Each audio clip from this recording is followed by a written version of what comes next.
Hey Red. man, dude. Do you know where I can get some sweet dial logos? You got an echo. I do. Are you sure I have an echo? I'm somebody. Oh, I do. I was watching the stream. Well, not really. It was on. You got 6 people watching you breathe, bro. It's amazing. 7. Well, I'm here now. The numbers should skyrocket immediately. You're an important guy. I faced the seal binder today, bro. If it comes out, that podcast is gonna tear this corner apart. What's the seal binder? I know, right? You know how the Book of Revelations got that bound in the forehead, and we talked about. You think it's a stupid little head? The phylactery? The the seal, the bound at the forehead. I faced the seal binder today. I'm on. I recorded with for his podcast. If you had watched my live stream replay, you would know these things. I was busy today. I streamed most of today because Mm-hmm. I haven't streamed in a while. So You think you gotta keep those hours up? I do. Like Why do I not? there's people who have hit 1,000 who haven't had the hours, the watch hours. So those 6 people were feeding you watch hours right now. It's beautiful. Oh, so ever since Father Stephen came the first time on here, like I was close to 4,000 watch hours. Now I have something like 12,000 or something. It's ridiculous. I hope you get somebody that loves it enough to go through and like pull out all my appearances and do collages of what's been going on over here because I don't. I can't. My attention span's I about have 15 almost minutes. 12,000 watch hours in the past year. That's what she said. Man, should I start an OnlyFans? Really? I mean, can you do a poll on StreamYard? Is that a thing? Uh, you can do it on. You can do it on. What you call it? Where's? How do I make a poll? I can make a poll on here. Engage. Start a poll. What on what on what can Should you do that? Grim, on YouTube, start an OnlyFans?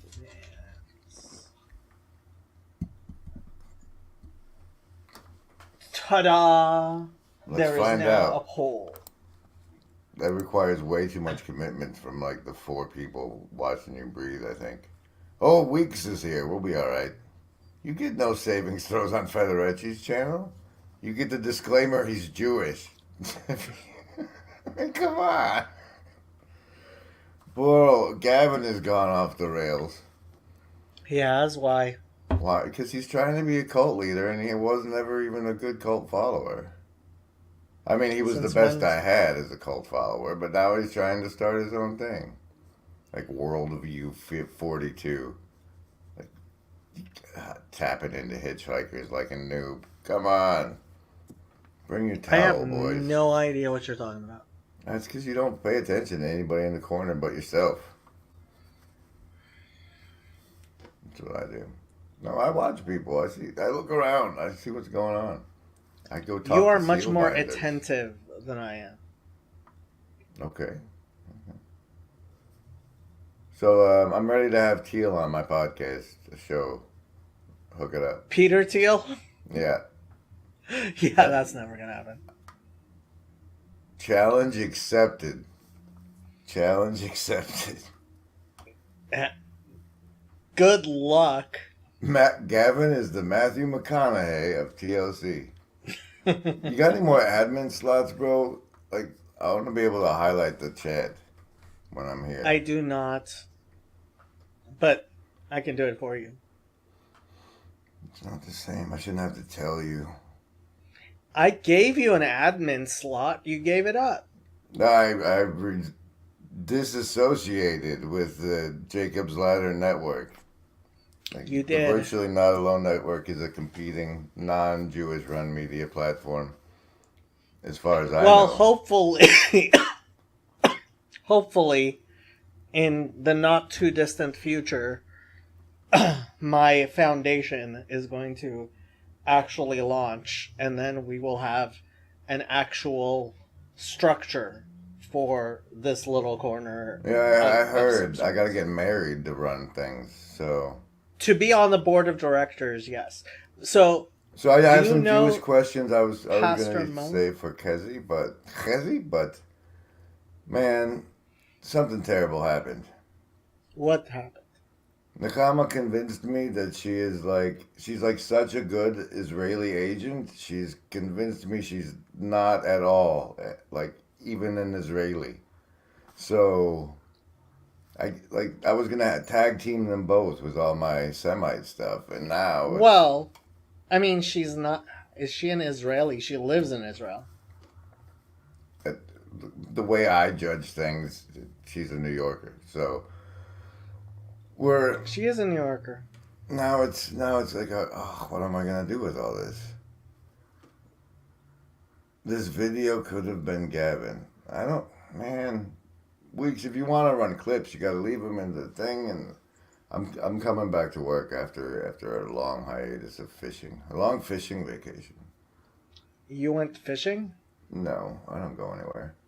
But I've been fishing for quite some time. It's like slot machines. It's nature's slot machine. I am trying to see what He's Matthew screening it. McConaughey, selfish, selfless, vice versa. Might not be able to do McConaughey, man. Live streams will get shut down if you run copyright stuff for more than 12 seconds or so. Especially Well, songs. The song bots are terrible. yeah, I've noticed. I don't know how you play as many songs as you do. I get permission from the people that like it's Pet Cow usually, Mm. or the Arcus Sounds guy. I guess Alphabet knows them. Got permission Oh from yeah, them. tomorrow I'm supposed to be on what's her name? That woman. You're recording a Her line by channel. line on the Karen Yeah, Nodrick channel. What song are you doing? correct. Fiddler on the Faryad. Roof? Oh. Faryad. That sounds a lot like a soft G, sir. Faryad. Mm, you're fine. You're fine. It's a short. It's a short. Vaporware is anti-capitalist. Will not incur strikes. I don't know. I have no idea what vaporware is. I don't know, but if you vape, you should know that propylene glycol has been approved as safe to be edible by the FDA. Edible and in your lungs is probably not the same thing, but it's just propylene glycol, guys. So watch for that Seal Binder podcast, man. If it comes out, I'm ripping scabs off of wounds all over the place. It's giant. It's controversial. It's Well, a 12 hours hot ago thing. you streamed Now Is All There Ever Is. And Yeah, it was there's a 9 minutes link. and 40 seconds long. There's a link to that kid's show in the description. Harley Seal Binder I told you podcast. Seal Binder, didn't I? Didn't I? He has 245 subscribers. Yeah, but he's got an agency. He does this Riverside.fm thing that's kind of like StreamYards. It's interesting. It's interesting. Inspiring you to become the best version of yourself with every episode. With every episode, especially the one I was on. Holy smoke, boy, howdy. You need to be inspired to be the best version of yourself, Jacob. Why isn't the corner not enough to do that for you? Hey, I started a master's degree program. Of puppets? No, social work. Oh, I thought, okay. You're gonna get your hands dirty, huh? Go down and in the muck Ezra in the Klein mire? and Dan Savage. Two of the most horrible human beings on earth. What about him? I don't know. CW seems to think they're Jewish. Uh, what do I haven't. I think it's 90 minutes and I haven't watched it yet. You want to watch After Socrates together, Federici? I watched the first one. Honestly, I don't think I'm going to watch the rest of it. He assumes you've already watched 50 hours of Awakening from the Meaning Crisis. Yes, No, it is Garth, alright if you pop you asked on permission. Garth. You asked permission like a little cuck man. You're not allowed now. Come on, come on. All right. I mean, he's got the door is open. It's at the top of the links. I like Garth. I'm sure I will too. You've never met Garth. I know, but I'm sure I'll like him. I went and had beer with him at a beer brewery. Alcohol is a consumptive spirit. Garth! There he is, ladies. That looks like a radio station. Look at that beard. It's a power beard. Man, okay. It is a power beard. So, thank you, Grim. Grim, by the way, so cool story for you. Whenever I hear your name, Grim, I think of Grim Natwick. Network? Yes. Does it ring a bell at all? If No. not, I don't expect it to. So who the hell is Grim Natwick? So Grim Correct. Natwick is one of the people who animated Snow White and the Seven Dwarfs all the way back then. And Like he's the one that drew her? Mm-hmm. Because Okay. Grim Natwick's specialty in animating was that he was really good at animating women. Because in like I see the connection immediately. Because like in early animation, right? It's like it was a lot of like animals, right? Because like animating animals is like they just kind of had these like round bodies with like round heads with like flailing arms, and so they were made up of like simple shapes, which made them really easy to animate, you know? Whereas like if you get to like the whole like human figure, right? Like a anatomically correct human back then, it was because animation was like really, really early budding industry. So the craft was had not he been- your grandfather? No, he is a distant relative. I don't know how he's related. I like the way he says his name. Grim. He went, but he went to that school, which is the epicenter of all evil, where he was class president. The Art Institute of Chicago? No, University of Wisconsin-Madison. Wait, where is this? This is Why is the epicenter of all evil a place I've never he was heard of? But he it was a does high- look very, very Oculist. Have you heard of the Oculists? the Oculus Rift? No, the Oculists.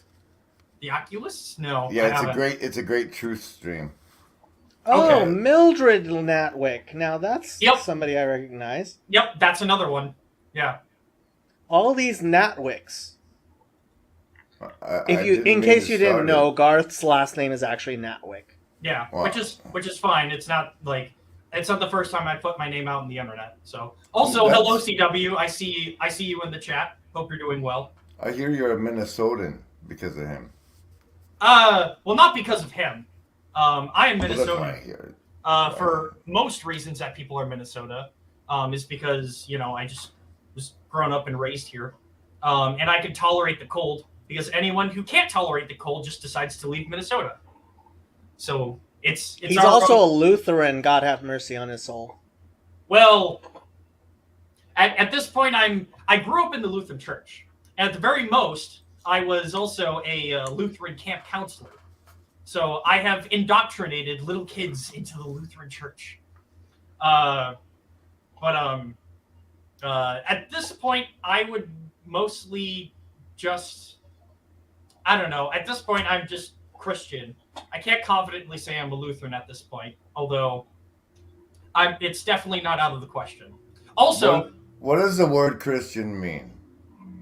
to the The best of word my, itself. Yeah. someone who simply wants to try and follow Christ. Emphasis on try. Okay, because for me the word means Christ-like, and anybody who says it is already failing hard. Because Yeah, he never identified as a Christian. So if you want Anyone- to be like him, you probably shouldn't. Anyone, like, basically, it's like if you decide It's a political. It's a political. It's like yeah, identity yeah, it is. politics is the only reason you say I'm a Christian. It's because you're playing Jesus identity was politics. a Jew. Nah, Jesus was the son of a man.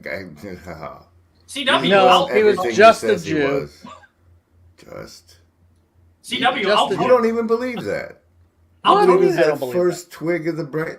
Okay, I don't know if you guys know anything about this channel, Federecci, but I've been on it on occasion. And the last time I was seriously on it, he pulls this almond tree in afterward and spews the most heinous stuff about Jesus anybody has ever said. And he puts it on the back of the episode I'm on. Oh, whoops. I'm sorry. I posted a comment and it posted it under you. Okay, this is my first time using it. I've never used this before. That's exactly why he wants it like that. He's like, look, they're talking as me. They're Wait, under me. Does this? Mwahaha. Wait, I can impersonate Jacob in the YouTube chat now. Oh, this is amazing. No, I'm not going to do that. But I'll. I'm going to see if I can actually sabotage this channel or if it's protected. Garth, have you ever heard of the Protocols of Zion? Of the elders of Zion. Oh, they're not that elder. No, I have not. You've never heard of the protocols of the elders of Zion? It's Oh. complete conspiracy bullshit fabrication that weirdly describes exactly how the world currently operates after 200 years. Which version? The one I didn't read. Okay, It's I just gotta. in principle. Part of the problem is the versions have changed a lot over the past 200 years. So I've been thinking about it. I don't see any reason why I shouldn't teach Alan Moore's Kabbalah Who's as Alan a Moore? thing. He's Pajot's nemesis. Wait, I don't know who that person is. the author of Watchmen, like that Alan Moore? Yes. Okay. Would you see this? I have this here. You see. It's one of 5. Hey, I'm showing this, Jacob. I have this. I'm looking at this guy's picture and thinking he's not a Kabbalist. And like, okay, there's this. Let's see what this scene in here was. Where are they at? Hold on. They're upside down and stuff.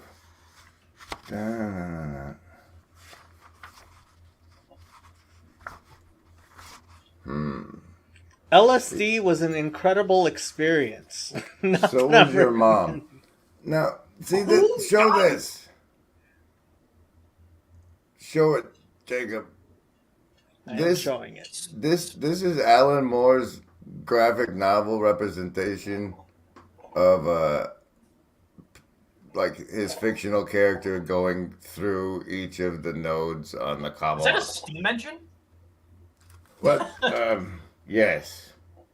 Yes. Splendor, apparently, is that one involved. But I figured Oh. I might as well. There's no reason not to go through the. I mean, sure, it's probably evil and demonic and stuff, but nobody believes in that. So let's walk through it together and see what happens. Yes, yes. Let's go head over to Gevurah. Tell me about that one. Gevurah? Yes, tell me about Gevurah. Gevurah usually gets translated as severity. It is the left hand. Good, And now it is... get me off at the center of the screen. You've taken the Why? Kabbalah off of my face. Now, thank you, sir. Why is he Pajot's nemesis? Because I have a clip of Pajot saying he's his nemesis. And he's spoken it into existence, and now it's true. And Pajot's making that God's Dog, or whatever, graphic novel. Well, he made it, didn't he? Like it's Wait, like you can go out and buy it. I don't know that it's all the way out. I think it is. It's I'm under pretty sure. He's also started a new one that looks kind of serious, or co-created. He tweeted about it the other day. Looked like the real deal. He's not playing in the Alan Moore Nemesis thing. I should go get some tea. Okay. Okay. You guys yes. have fun. I'm on the website right now, and yep, I'm on the Symbolic World website, and yep, you can buy it right now for $30 US. God's dog. Yeah, but it's not a one-issue thing, is it? I don't think so. I think they're gonna do more issues. Yeah, that's what I meant. It's not out. Like this Oh, Alan Moore okay. shtick came out in '99. It's out. Okay. Well, Ready to be dealt with. Is his new thing up there at all announced that he tweeted about? that Peugeot tweeted about. Yeah, there's some new graphic novel project. If you're on the Symbolic World site, it should be announced there, I would think. Okay. I'm not on Twitter at all, so. I don't blame you. It's a hellhole. But it's Yeah. fabulous. I learn a lot there. There's great people we meet. It's good Okay. times. Some of my best thoughts ended up there. I have plans for them if I can rescue them. Okay. Why is my computer doing this? Also, so I also meant to ask you, Grizz, about what your gaming experience is. The reason I ask is because, like, a couple years ago, I used to be like incredibly into the board gaming hobby, where I would just play like the most like niche, complicated, like economic board games out there, and that was my hobby for a good period of time, and then I kind of gave it up. And Well, I was forged in this game called Jumpgate that which sounds was- familiar. by a company called NetDevil.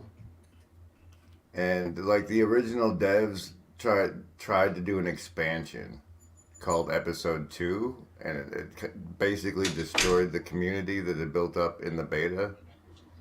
And they gave the programming gig to one dude named Istvan. And I spent 10 years trying to keep that game alive. It still exists, to my knowledge, on a server in Russia. I played it right when COVID hit.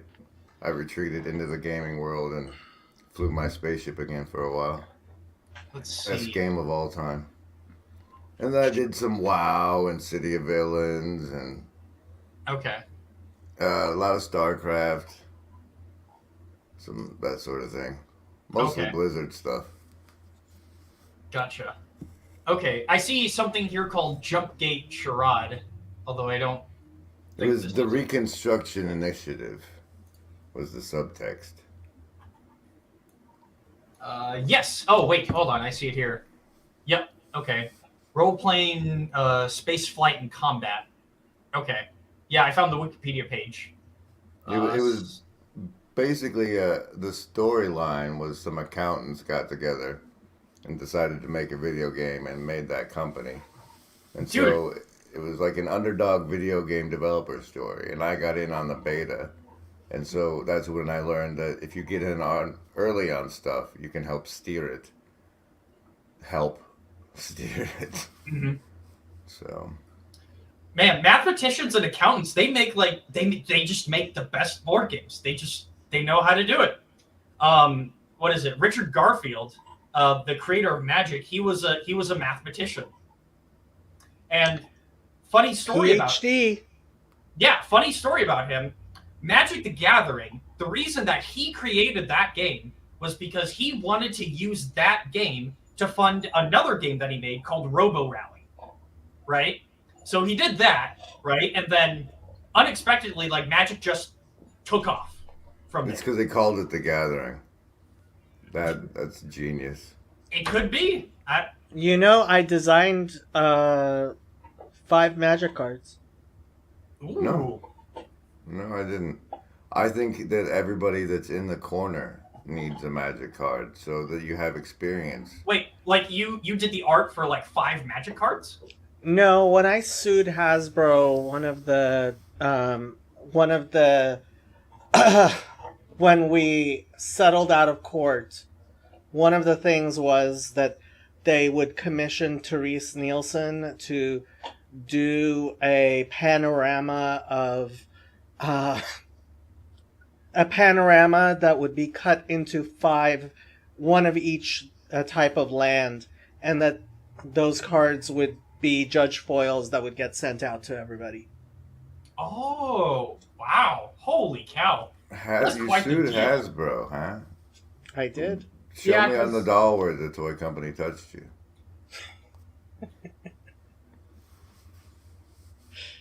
How did they hurt you, Jacob? They pretended that we were volunteers, and they treated us like employees and paid us less than minimum wage. Ah, Ooh. excellent. Excellent.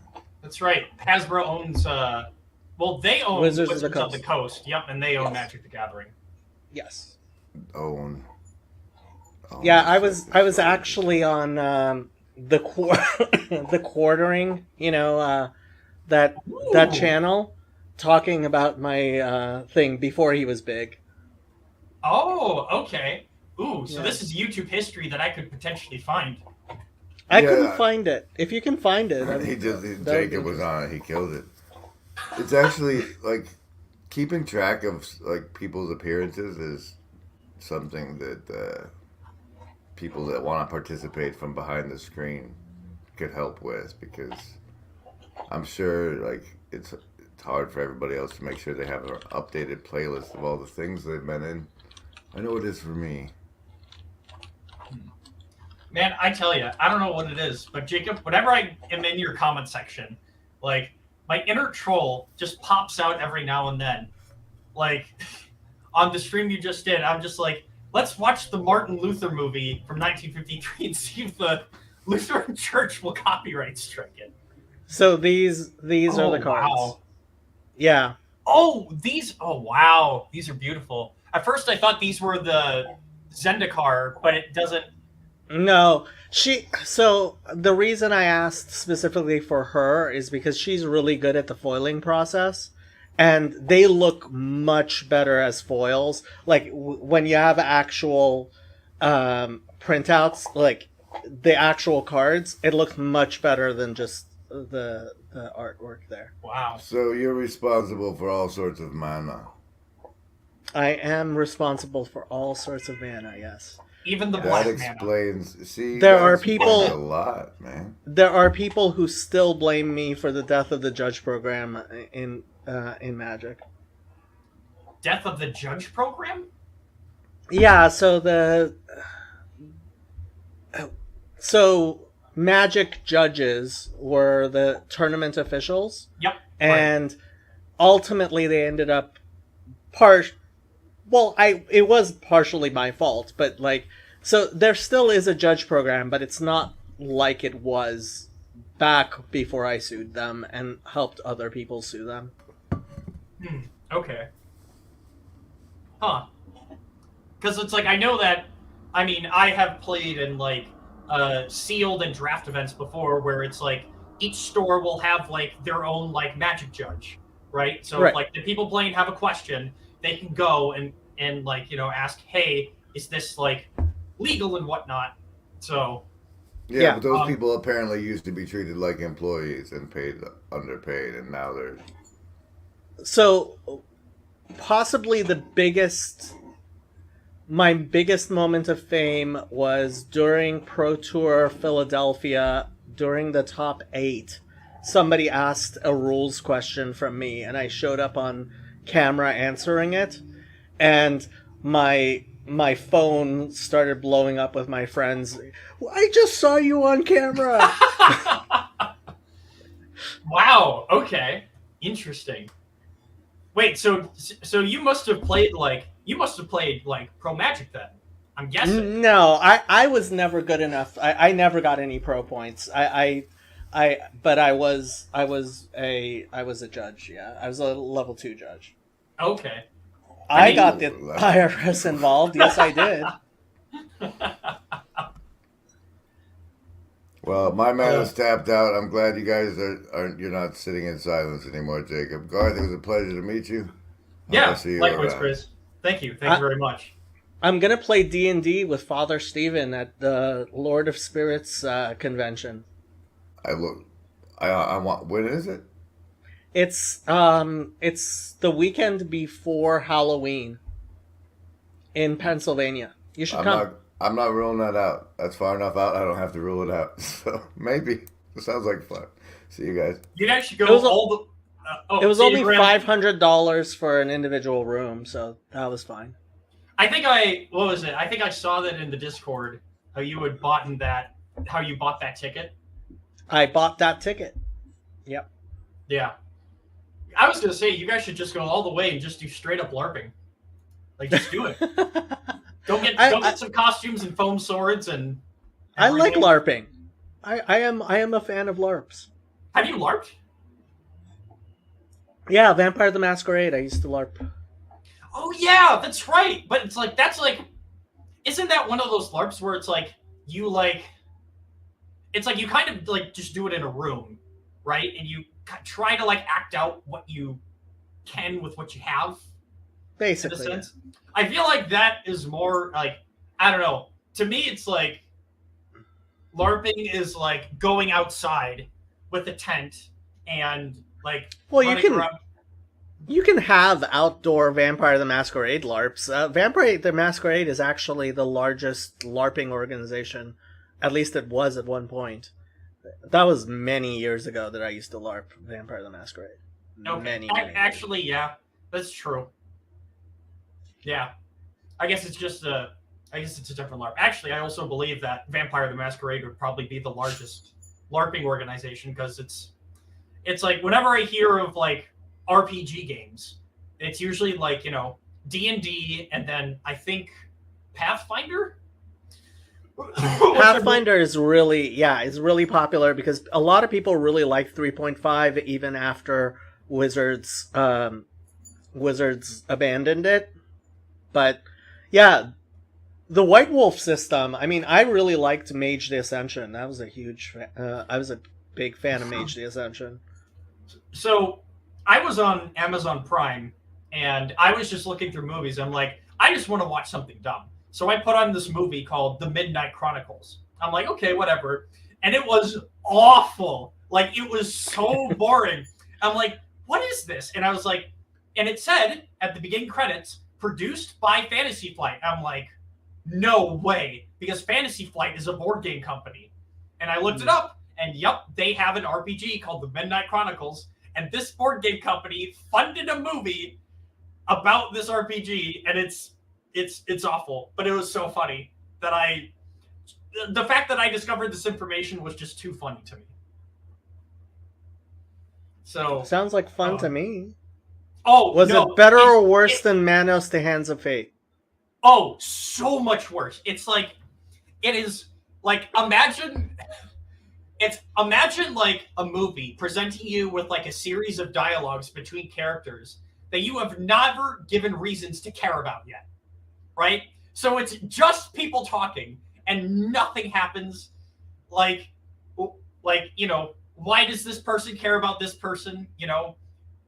The only people who would care about this movie is fans of the RPG, right?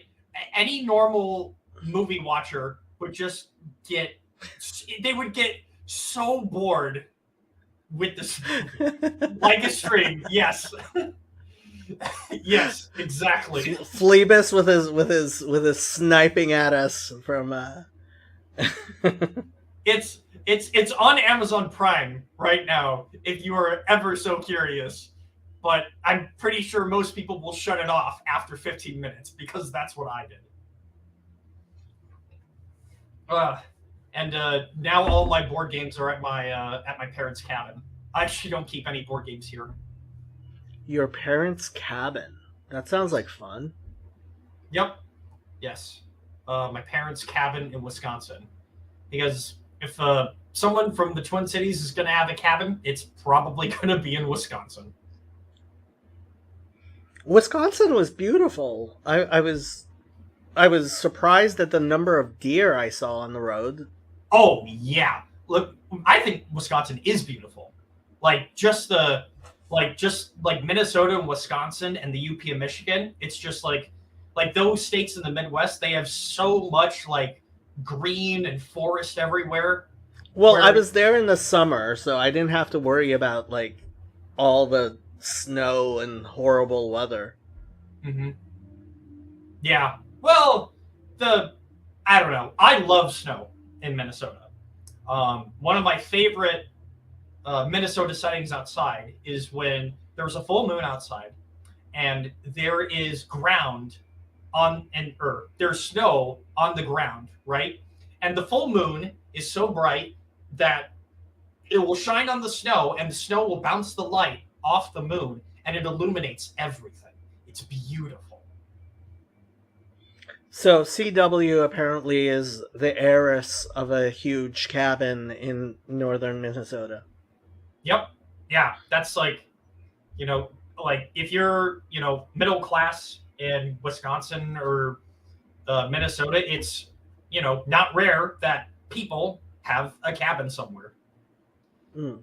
But with their usually passed down from their family or, well, my parents, they bought their cabin, not inherited. Although my dad did grow up with a cabin, but this cabin is not the same one as that one. I see, said the blind man. Man, I got to tell you, man, I don't get you going so hard on Jordan B. Cooper, to be honest. Like, it's because Vervaeke does.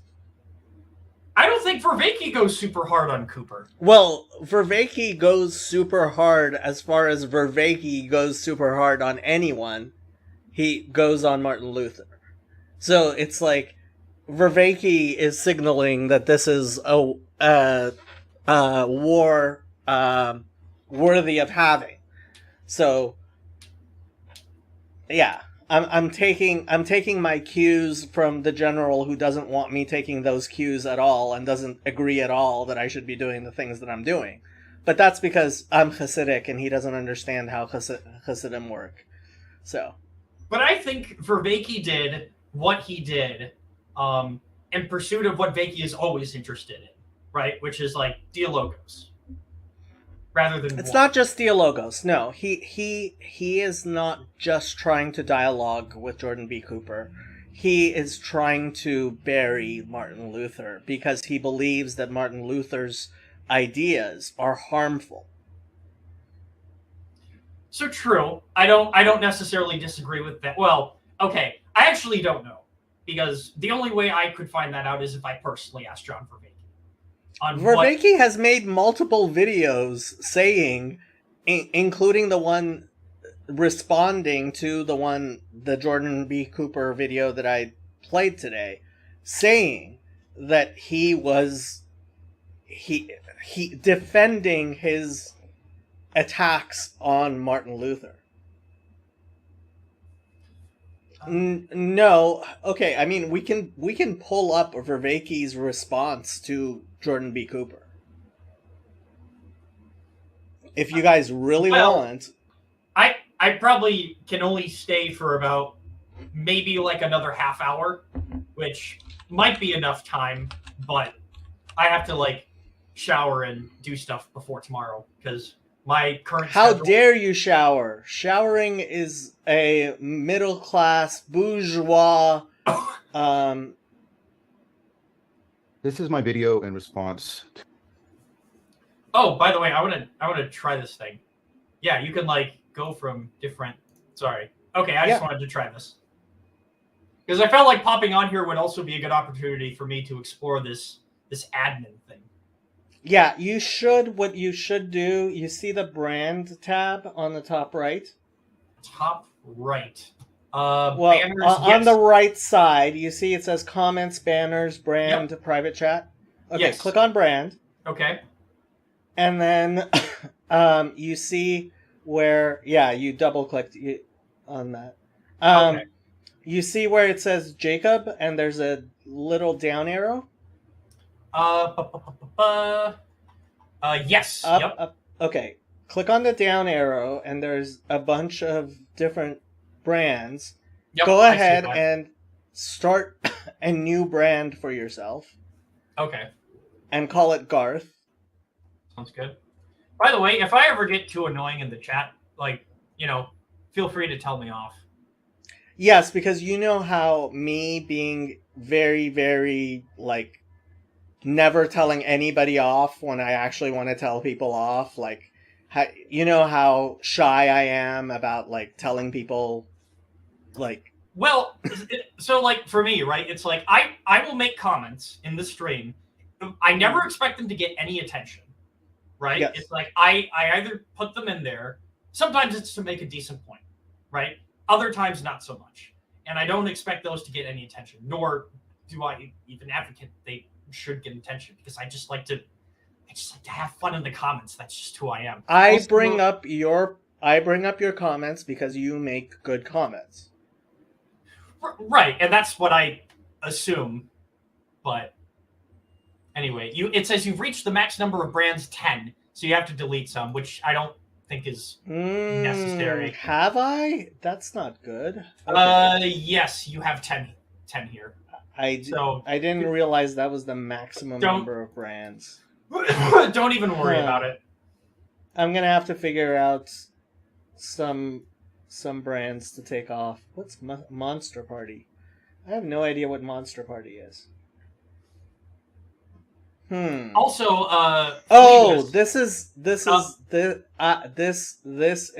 what's his name's brand?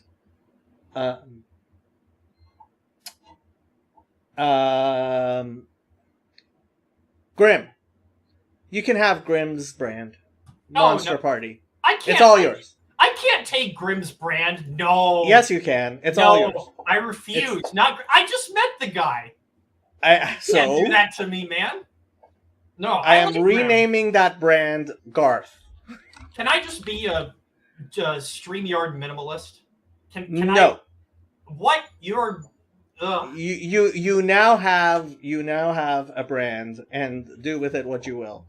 Okay. Well, Grimm's gonna be mad at you, and you know. No, he's not. Actually, you could be right on that, but. He's the one who decided to take himself off as an admin. Hopefully, one of these days, once the other channel gets started, and so Pastor Mo is gonna hopefully be the executive director of this new channel that hopefully will get started, and then I will get my channel and my StreamYard thing back, and then I'll be able to kick people off and make people go do their own thing. But so far, yeah, I have all these people on my channel. Do you want to watch the Vervaeke thing? We can watch the Vervaeke thing. It's up to you. Yeah, we can. Although I did want to say to Phlebas that he has an original critique of Luther from years ago. Actually, I would be interested in that, to be honest. So DM that to me. So that's part of his awakening from the meaning crisis. Oh, it's just that video on Luther. Yeah. Oh, okay. I've seen that video. Never mind. I thought he was talking about. That's the original video, and then Cooper made the video which I responded to today, responding to Vervaeke, and Vervaeke responded by making this video. And he spends a good half an hour apologizing for existing, which is what Canadians do. Anyway, that's good. And then here as a narrative template for our redemption stories. It's provided a grammar to the culture that would not consider itself explicitly Augustinian. Nevertheless, this is an important thing that happened. And Augustine's the source of that. Notice that this narrative allows Augustine to do something. It allows him to argue that Christianity is the completion and the fulfillment of the Platonic tradition, that in Christianity, Christ is the logos that Platonism was seeking. I think this is this is a very good explication of the narrative of the Confessions, Augustine's Confessions. But he seems to come to a conclusion from all of his mistakes, from his sexual addiction. I was always licking the open sore of lust. Is that the case for is everyone a sexual addict? That seems to be an overgeneralization, at least psychologically so. He concludes from his mistakes, his compulsion to sin, and his inability to sustain the mystical vision. He doesn't say the mystical vision is false, as far as I can tell.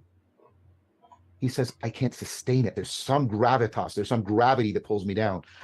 Always, inevitably. which is what he concludes, by the way, the original sin.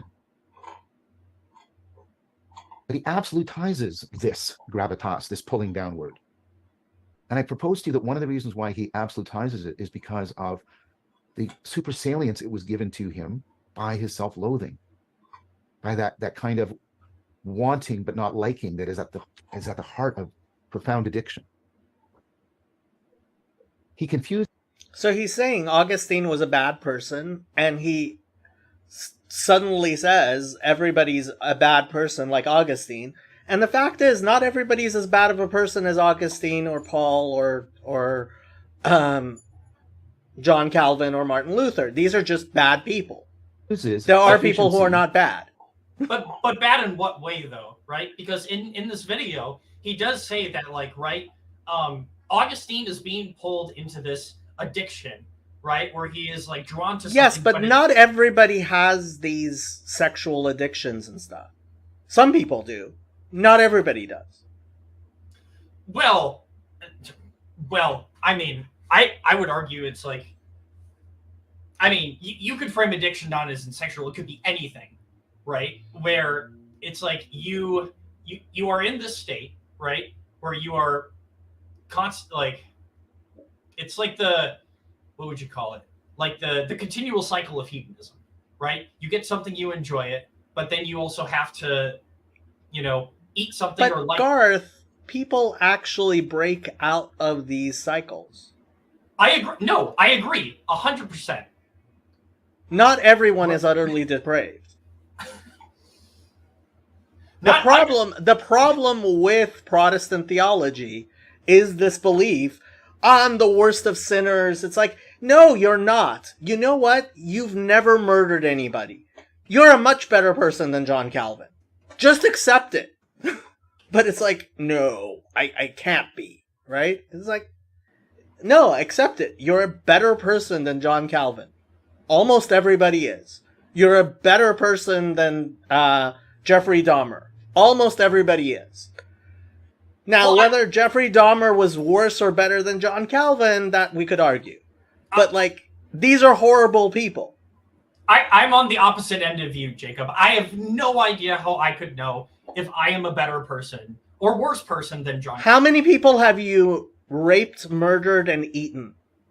To my own knowledge, none so far. So you're a much better person than Jeffrey Dahmer, who raped, murdered, and ate, not necessarily in that order, dozens of people. I mean, from like a utilitarian point of view, it's like, yeah, okay. No. Okay. I don't know why I have to argue this with you. Garth, okay. You are a better person than somebody who rapes, murders, and eats people. This is not a utilitarian thing. This is an objective fact of reality. You are more ethical than somebody who rapes, murders, and eats people. Yes, I would say that. Thank you. But by virtue that I have not done those things, right? Yes. I am better than those. And you would never do such a thing.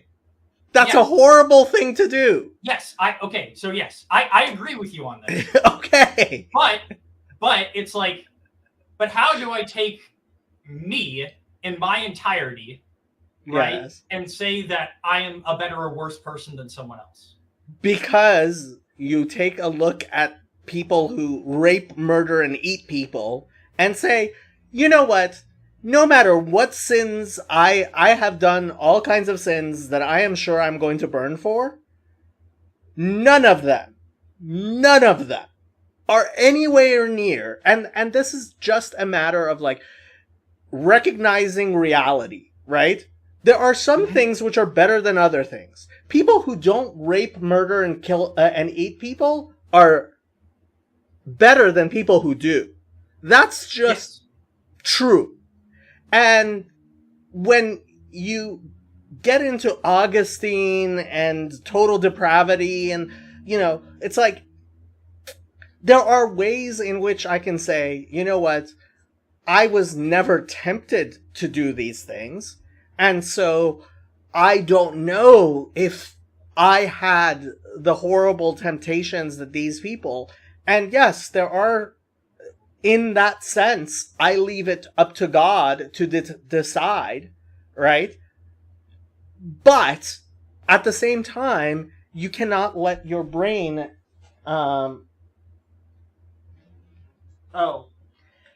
Happy wants water. I'll be back. All right, sounds good.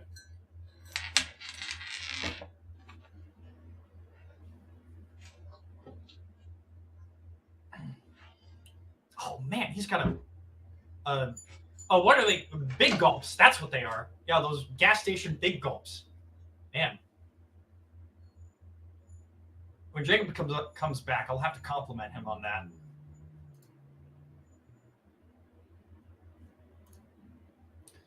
Hello, chat. How are you? Yeah, CW. I'd be more than happy to visit you. I don't know if you have my phone number. Maybe you could just DM me on Discord or something, or send me some message somewhere. But yeah, I'd be more than happy to. Actually, how do I highlight? Oh wait, hold on. Oh, okay. So this is how you highlight comments. Okay. Because Jacob gave me admin role for this chat here. So this. I'll show this one because this is a pretty good comment. By the way, I love your big gulp that you have. It's great. I haven't seen those things in a long time.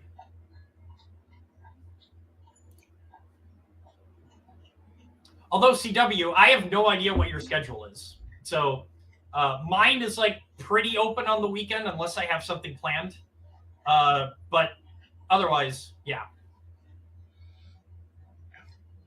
And hopefully Garth is getting married soon, and he will be too busy to spend too much time with CW. No.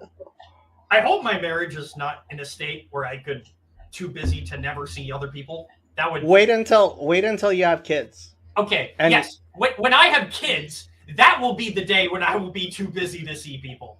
Okay, so we're talking at 9 months, 10 months. Oh man. Okay. So, admittedly, my girlfriend is coming to visit me this weekend because it's a long distance relationship. Okay. So. Don't have kids before you're married.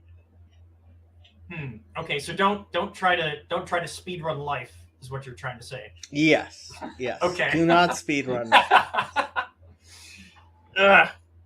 CW is right. You do need a giant mug with your channel logo. What channel logo? I don't have a channel logo. I just have my face. Exactly. That's my face on this mug.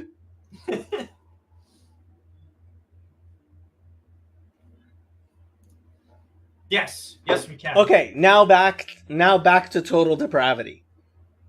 Right. I mean, look, it's very simple. Some people are murderers and other people are not. And people who are not murderers are better than people who are murderers. So here's the way that I have not read enough about original sin or total depravity, but the way that I kind of interpret it in my own head is that there will always be like a part of our soul that will always fall for temptation, right? Which will always fall. Hopefully not. Hopefully you will be sanctified and you will in fact become a better and better person to the point where you do not fall for temptations. That is the hope of theosis. That is the hope of becoming a better person. Sanctification. Like, that is what the Bible promises us. That through a process of repentance, we can become better people than we were. Yes, we can become more godly. Yes. But again, this is like completely my own interpretation, that our total depravity, right? It comes from us. So if we are to be sanctified, it will only come from God, right? So ultimately, everything that is good within us is that pure soul which God has breathed into us, which is capable of changing our physical self. So there are various levels of the soul, and there is the nefesh habahamit, which is the animal soul, right? Which is at the level of nefesh, and there is the neshama. There is the nishmat chaim, the breath of life with which God breathed into us, which is holy and pure. And our job is to do precisely what God says to Cain, which is sin is crouching at the door, and if you improve, atatim sholbo, you will rule over it. Mm-hmm. This is just Genesis. It's very clearly there, God talking to Cain. And you are not worse than Cain. You have not killed any of your brothers yet, I hope. Sure. So do you see like total depravity as like it is something that in your nature that just completely prevents you from being like a better person? Or am I getting total depravity. Let's look it up. Here it is. Total depravity this fallen state as a result of original sin is a Protestant theological doctrine derived from the concept of original sin, which is blasphemy. It teaches that as a consequence of man's fall, every person born in the world is enslaved to the service of sin as a result of their fallen nature, and apart from the efficacious and prevenient grace of God, is completely unable to choose by themselves to follow God, refrain from evil, or accept the gift of salvation as it is offered. This is blasphemy upon blasphemy upon blasphemy. But that one part there, where every person born into the world is enslaved to the service of sin as a result is blasphemy.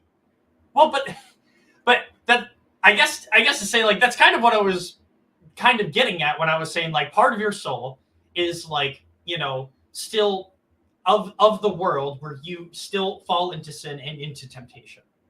Right? Yes, you are capable of sin. Yes, you are capable of sin. Like it says in Deuteronomy 30, God has placed before you good and evil and has given you the choice, and he tells you to choose good. And if you choose bad, he tells you to repent. And if you still choose bad, he keeps on telling you to repent because God loves you. Yes, so you could still, as a person, like, be transformed, right? Despite yes, not 100%, but somewhat. Phlebas says, I don't get your definition of blasphemy. You use the term very liberally. Doesn't it have to be against God and not just something incorrect? Yes. Blasphemy is to say something about God which is fundamentally wrong and ascribes bad things to our Creator. That is blasphemy. When you say God is evil, that is blasphemy. When you say God is a capricious judge who decides to send people to hell for no other reason than his caprice, that is blasphemy. When you say that God punishes people from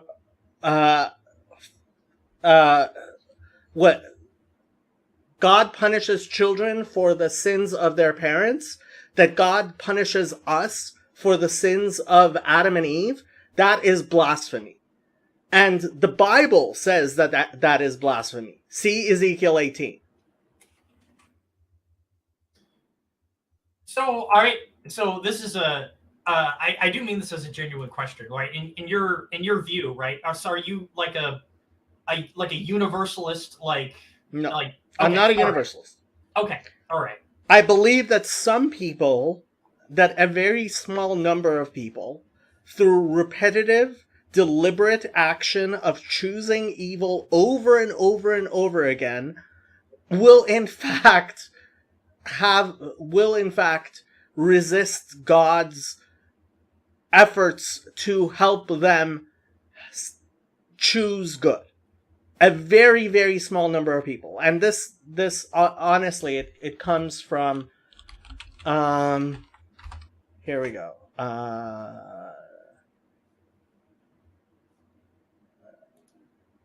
There we go. And so, Mishnah, Sanhedrin, Gosh, chapter I got a lot 10. of reading to do. Holy cow. All Jews have a share in the world to come, as it says, Isaiah 60:21. Thy people are all righteous, they shall inherit the land forever, the branch of my planting, the work of my hands, that I may be glorified. These have no share in the world to come. One who says that the belief of a resurrection of the dead is not from the Torah, one who says that the Torah is not from heaven, and one who denigrates the Torah. Rabbi Akiva says, also one who reads outside books, and one who whispers an incantation over a wound, saying, I will bring none of these diseases upon thee that I have brought upon the Egyptians, for I am the Lord that healeth thee. Abba Shaul, also one who utters the divine name as it is spelled. 3 kings and 4 commoners have no share in the world to come. The 3 kings are Jeroboam, Ahab, and Menashe. Rabbi Yehuda says Menashe does have a share in the world to come, as it is stated, 2 Chronicles 33:13. And Menashe prayed unto him, and he was entreated of him, and heard his supplication, and brought him back to Jerusalem into his kingdom. The sages said to him, to his kingdom he brought him back, but he did not bring him back to the life of the world to come. The 4 commoners are Bilam, Doeg, Achitophel, and Gehazi. Now, that's 7 people out, 6 or 7 people out of the entire Bible. Everybody in the Bible, there are 6 or 7 people who have no share in the world to come. Have you read your Bible? Well, like, the horrible things that people in the Bible do. Jezebel, she was a bad person. She's not included in this. Well, what about all the all the people in Sodom and Gomorrah? Like, exactly. Oh, okay. Right? It's like, out of all the people on Paul's here, still on Going to Be Jewish, Adam Friended. Look, this stream is much better than Adam Friended, and I agree. Okay. So you want to hear something amazing? Amazing. You know Sitch, right? Who's like his co-host. He said something that I thought was so dumb. He was in a debate with Sargon, and I can't remember what they were, but in fairness, we got back into bashing Calvinism. It has been continuous. And God started it. Did I start it? Really? It's all your fault. All your fault. You know what? I'll take the blame for it.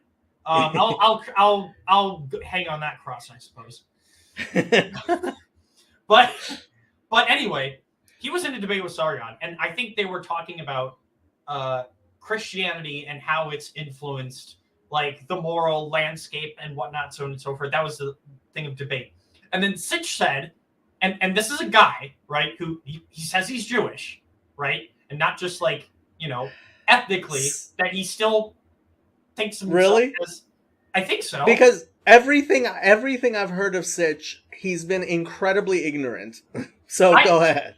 And he said, and Sitch is like, look, Christianity isn't based on anything real, okay? And I'm just like, what? I'm like, look, if an atheist said that, makes sense, right? They're not on board with the whole religion thing, but I have no idea what Sitch comes from. I'm guessing he's Reform or Conservative, and Reform and Conservative are basically almost as bad as Calvinists and Lutherans. So, okay. Oh, and by the way, yeah, I guess that's right, because I did bring up Cooper initially. So yes, you did. He is right. It's all your fault. It is. Fair enough. Well, you know what? I can take the blame for some things at the very least. So, will also be actually. This is a very interesting comment. Vervaeke seems to be more concerned with the alleged noetic effects of sin, as implied in Luther's view, although he will be critical of Luther's dualism. So it is epistemological, not ontological. I think honestly, I think ultimately Vervaeke's criticisms are etiological, as in seeing how it causes mental illness, and it does. Man, you just called me mentally ill. Gosh, I mean, no. most Lutherans and Calvinists don't actually believe any of the stupidity that Calvin and and this is the funny thing with Paul, right? So I always say to Paul, like, if you actually believe in total depravity, then why do anything? Why, if God is sovereign, so why get out of bed in the morning? And Paul's answer is, well, I don't know any Calvinists who act that way. And it's like, yes, thank God. Most Calvinists don't actually believe anything that Calvinism teaches. Thank God. But why is that somehow a good thing? Well, I think it's like, it's like we can still, right, become better people, right, despite that. Right? Like that could still be true. Yes, it is possible to be a good person despite being a Calvinist or Lutheran. Bruce, I mean, I don't know too much about him. Apparently he's on Bridges of Meaning, and it was, I mean, unfortunately I had to take a phone call, but look, when it comes down to it, Calvinism is blasphemy. It just is. And I don't just throw that term around. It's blasphemy because the Bible says it's blasphemy. Wait, Jacob does not throw around the term blasphemy. I do not. That sounds like blasphemy.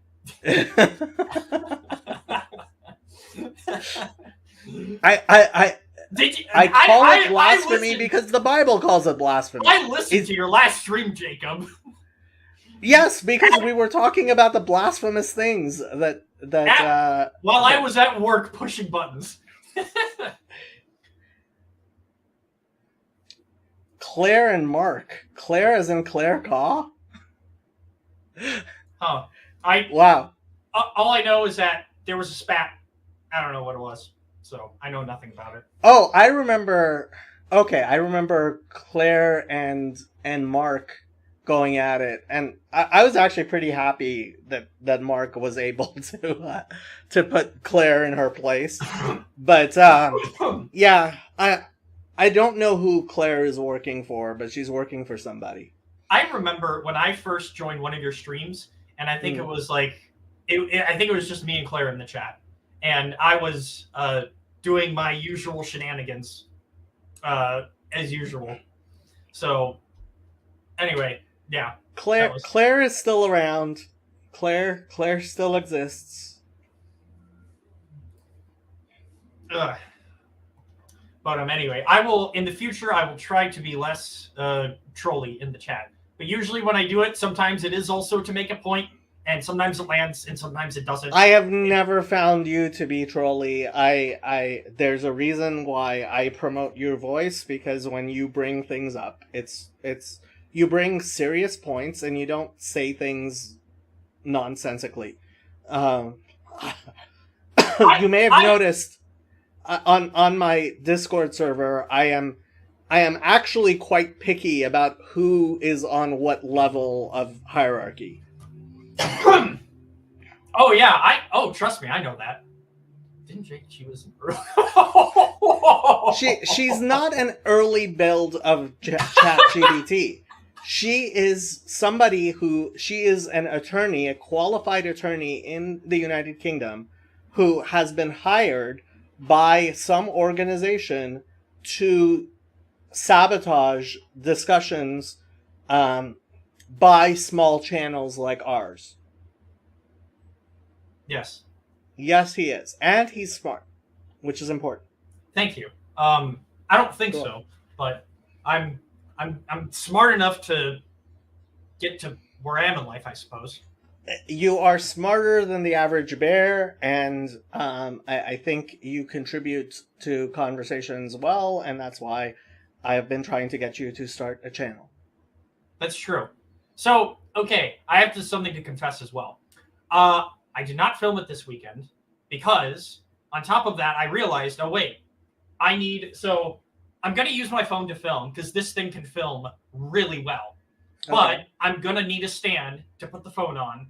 And then on Okay. top of that, I need to figure out how I'm going to edit my videos because I do want to edit them. I'm not a big fan of editing videos, as you can obviously see.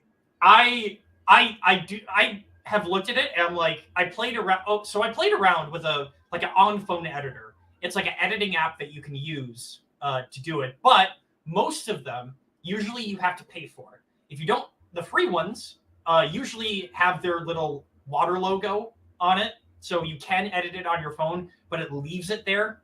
Mm. So it's like, I don't Chad know. uses Chad only, like, he doesn't have a computer. He just does things on his phone, and he edits things very well. I've only edited a few things. I'm not very good at it. It's very difficult, and frankly, I don't see much of a point on it. I feel like if I want to edit videos, I just want to have as many tools as possible because it's like, what if I want to do this? Because it's like maybe I want to add some like royalty-free lo-fi music to like either the start or end of my videos. Well, that's why in the brand tab there's music. Is there? Oh wow, you're right. Yep. This is what. Wait, there's lo-fi too. I mean, See? this is kind of like what CW was wanting at the beginning of the stream. I'm telling you, StreamYard is very, very powerful. And before I would bother thinking about too much stuff, I would first see if you're maximizing the use of StreamYard or not. Okay. Well, let's see. Private chat banners. What's banners? Oh, that's where you can put things like that. Paul Vanderlei has been fired.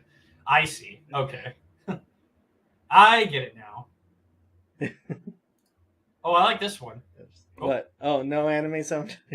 That's right. Get out, weebs. I'm just kidding. I will watch anime if it's interesting, but I don't go out to look for it. So you can do banners either as tickers or just straight banners. Wait, CW, what is your dream? Having lo-fi on the stream?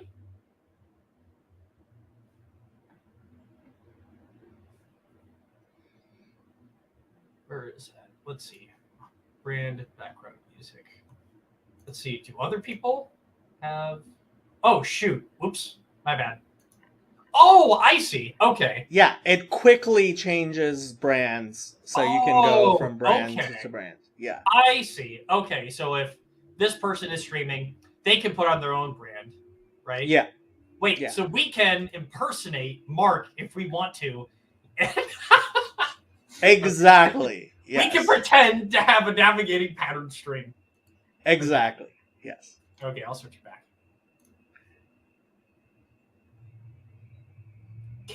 The King of Greece has died? What? I didn't realize Greece still had a king.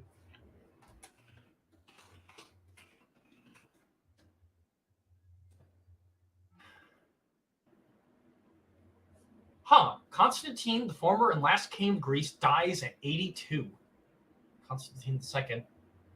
Prince William. Oh, so that's what CW was talking about earlier when he talked about Constantine, the Greek king. I thought he was talking about Constantine, like the Roman emperor, being dead. No, like the current times king of Greece just died. I didn't realize Greece still had a king. I did not know either. Oh, so CW, what he's saying is that the brand behind our screens, that's what you should put on the mug. So you would take this, right? The border, and you would wrap it around the entire mug. And that's The thing is, I didn't actually create this graphic. I found it online. So like I would feel weird actually selling things with a graphic that I didn't create myself. Oh, okay. I see.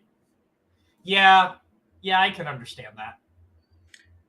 Greece, it says, is a unitary parliamentary republic. I didn't know. It doesn't say it's a constitutional monarchy. Uh, do, do, do, do, do. He ascended to the throne at the age of 23 in 1964. He was a gold medalist in sailing, was popular. By the following year, he had squandered much of that support with his active involvement in the machinations that brought down the elected center union government of Prime Minister George. Like, I don't actually see an official, like, role of king. Like, it sounds like he was just somebody who was descended from the king. Yeah. Like, he wasn't actually officially king of the CW, you'll have to fill me in more details about this. Because I know nothing about this other than that he's dead. Constantine II of Greece? Yeah, he died today. So, share this tab. And Constantine II of Greece, King of the Hellenes. Yeah, that stopped in 1973. Sorry. Mm-hmm. He stopped being king in 1973.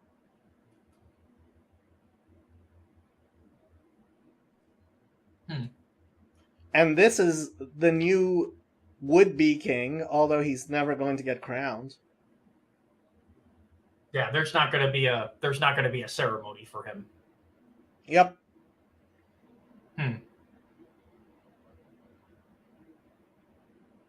How old is he? He's 55 years old. Oh, that's him in 2013. Okay, so that's 9 years ago. I was like, he looks good for 55. He's also a Danish prince, but not in succession to the Danish throne. Got a link here.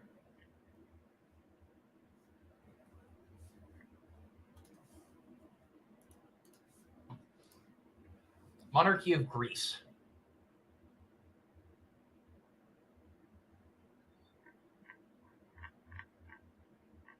Yeah, sorry, but like he's just the deposed. He was a deposed king who hasn't been king since 1973, since before I was born. Before I was born. Forget any of the rest of you guys.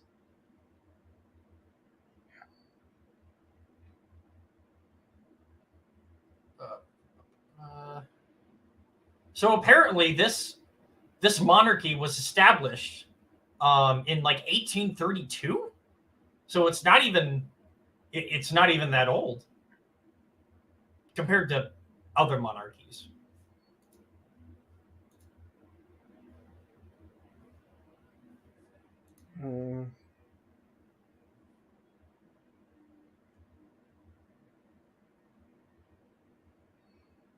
Huh.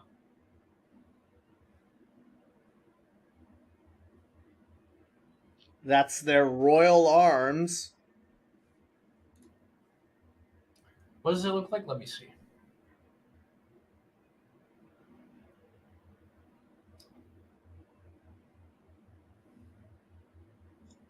Two guys not wearing enough clothing. Well, unless you're in a nudist colony, then that would be plenty of clothing. They're wearing lions and carrying clubs.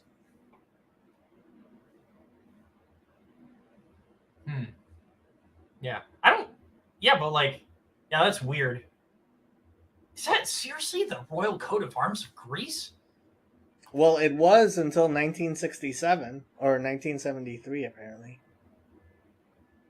But like, why the? But like, why like cavemen with clubs? Like, I don't get that. Me neither. Hey, they got Jesus on the bottom at least. They do? Yeah, it's super tiny. But if you go all the way down, there's a tiny little Jesus. Mm, There he is, right there. I see it. They have plenty of crosses, though, all over the place. Oh, it could be like, yeah, Hezi could be right here. It could be Jason or Hercules. It's Hercules times 2. Hercules times 2! Gosh. Yeah. I bet someone out there has probably designed that coat of arms with like the Disney Hercules on it.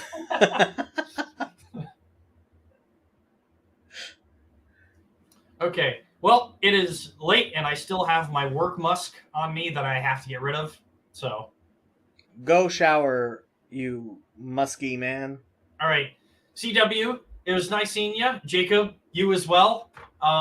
Brutal stream today, but nonetheless, it was good talking with you. Okay, talk to you later. All right. Bye-bye.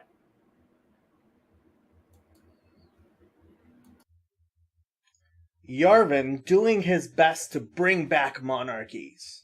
I have no idea what Yarvin has to do with any of this stuff.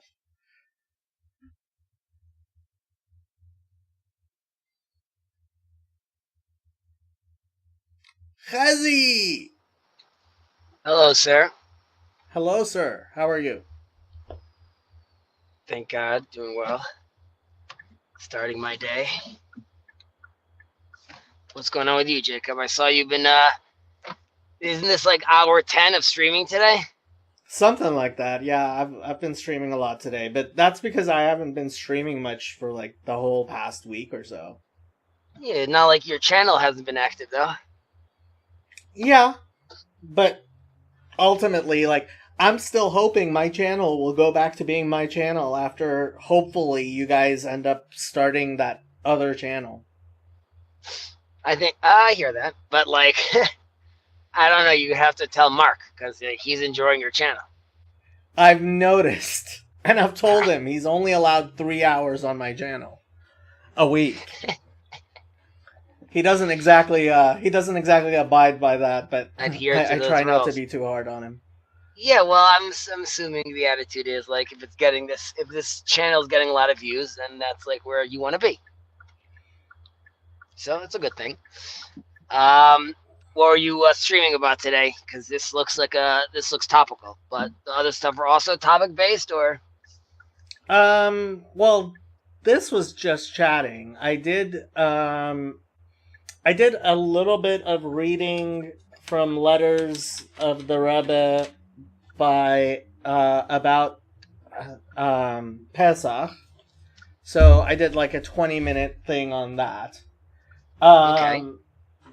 And then I had a stream where I what did I do? I talked about I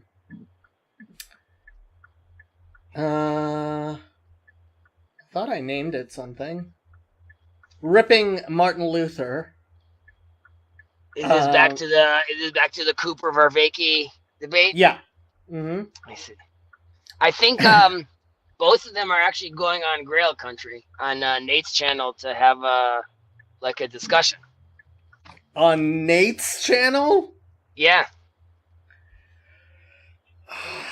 I think he's like mediating with them. I've actually been speaking a little to Nate. I mean, there's like a lot of like mysticism over there.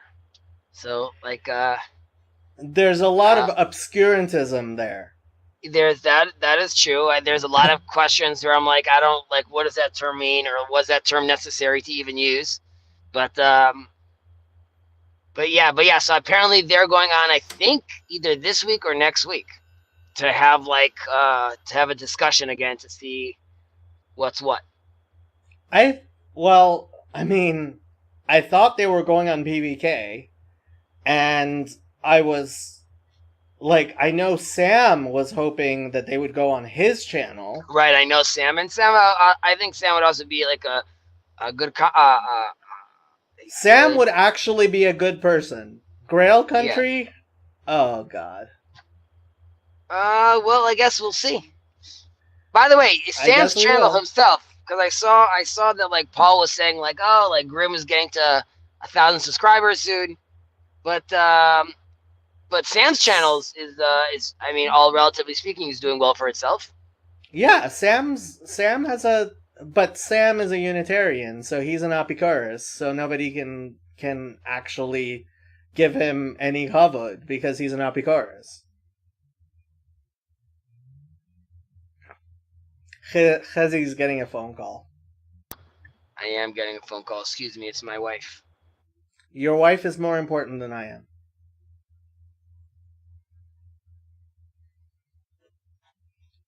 Yeah, and frankly, I mean, obviously that's why Jordan Cooper refused to go on Sam's channel. And so I guess he somehow thinks going on a Catholic channel is somehow better. But don't know what to tell you. I mean, yeah. Nate is not my cup of tea. Sam talks to some legit biblical scholars that I think gives him yes. Yeah, what's up, man? So hopefully it'll be a good discussion. I also noticed that Paul has been just like putting on some reruns from Germany. He's been sending the people. Well, part of the problem is, didn't you see the right? He had a whole church devastation. Yeah, God has punished him for his Calvinism. Chas v'shalom. Chas v'chalila. Chas v'chalila. Yeah. What was I going to tell you? I don't know if you noticed. It was a very short. I mean, that part of the conversation was very short. But I was speaking to Jason, and Jason was asking me about Zionism. And I said, like, I was supposed to have a conversation with Jacob about it. But I ultimately said that the Satmar Rebbe and Rav Kook both, because let's say Rav Shimshon Raphael Hirsch said, and Herman Cohen, now that he was religious, said, like, listen, like, we are supposed to be the light upon to the nations from the diaspora. Like, we don't have to. Okay, fine. That's one version. Specifically, the Satmar Rebbe is very similar to Rav Kook by saying that, like, no, like, Israel as, like, the national state is extremely important. That's the point of it. However, he disagrees with Rav Kook, saying that, like, it's not the time, whatever the things are. Either way, like that, I was saying that, like, they're a lot more similar than they're opposed, because they both see the value in the. So the other thing I considered doing today is actually, like, pulling up Maneh Chacham, which is Rav Yoel Kahn's explanation of the differences in Shitot between the Satmar Rebbe and the Lubavitcher Rebbe. Okay. And just going through it, because, frankly, too many Chabadniks don't actually know what the Chabad Shita is, and too many people don't understand, I think, the Satmar Rebbe's Shita very well. He was, and I think Rav Yoel was correct, that he was trying to be Geder Milta, right? He was trying to make a sort of fence around the idolatry around Zionism. And look, Zionism is a problem. It's a huge problem. It's a huge problem. So we're not going to get into a full conversation right now, because I am going to have to get off soon. But my question to you is, when you say it's a huge problem, like secular Zionism, like what Herzl had in mind, putting aside like obviously it was like it saved Jewish people. The idea that the modern state of Israel has eschatological and religious significance within Judaism is a problem. Okay, so first of all, problem doesn't mean wrong; it means problem. So 1 second. Number one. Number two. 1 second. Number two, and then I guess like why the terminology is or the nuance is so important, because I agree that the second, like, and I mentioned this to Jason as well, trying to import Western and European values onto Israel, as in like it's just another one of the states, and like then it's a problem, correct? And and that's what it was established Benjamin Netanyahu is not a religious figure within Judaism, and neither was Menachem Begin. Neither was David Ben Gurion. But I'm taking a step back, and I'll tell you something like this: where like I draw my strength from, like let's say my cognitive strength to try to tackle these ideas, goes back to concepts like the miracle of Hanukkah and the miracle of Purim, both which are not, God is not there. There isn't God telling us like this is miracle 1, this is miracle 2. The miracle is that the Jewish people are deciding, guess what? The fact that we found this little thing of oil right now, this is the sign. Al Hanisim ve'al Haporkan she'asita la'avotenu. Who made this decision that you make this bracha? I'm asking you, like, God, when you say it's a miracle. God, Asher kiddushanu b'mitzvotav v'tzivanu. What? No. 1 second. Jacob, you would agree that there's a difference. There's a difference between the miracle of Hanukkah and the miracle of, let's say, splitting of the sea, correct? What difference is there? Well, one is written in the Bible saying this went down, and God was saying 1, 2, 3, and the other one does not mention God's name, nor is he asking them to do anything. Do you say Shechianu? But that recognition, the recognition that it's miraculous, the rabbis decided this was a miracle. The rabbis recognized a miracle that God did, as opposed to the state of Israel, which is not a miracle. It's Masa Satan. 1 second. So now you would once say, you could say it's, so you could disagree that it's a miracle. My point to you is, and let's say Rav Kook's point would be, that the secular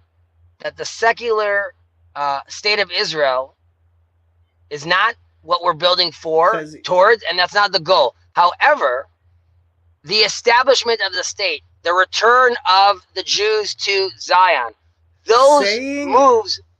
Saying Hallel on Yom HaAtzamot is first of all, it's apicorsis, but if somebody wants to do it, they can do it. You would say the rabbis that decided to make that are apicorsis. Arguably, you would say the rabbis that decided to make the bracha for Hanukkah are also apicorsis, right? No. Why? There's a difference. Because those were real rabbis, and these are fake rabbis. And when the real rabbis of Hanukkah were real rabbis. You putting aside all the corruption. Chazal. That was tikkun of Chazal. You're putting aside all the corruption that was going on at the time, the Kohanim that were corrupt, the Chashma. It's all that's fine. We're putting that aside. We're talking about brachas that Chazal were metaken, as opposed to people who take upon themselves the ability to say a bracha and they don't even say Safek brachas la'akel. Meaning that they cut themselves off from all of the Yidden all of the rabbis who say, no, this is not a bracha we say. So when you say a bracha on Hallel, on Yom HaAtzamot, you are cutting yourself off from the Torah community. or reconnecting yourself to the Torah community. No, not at all. So Not at all. You I'll cannot even say amen to somebody who says a bracha on halal on Yom HaAtzamot. But you could say amen to someone saying a service in a church. Not a problem.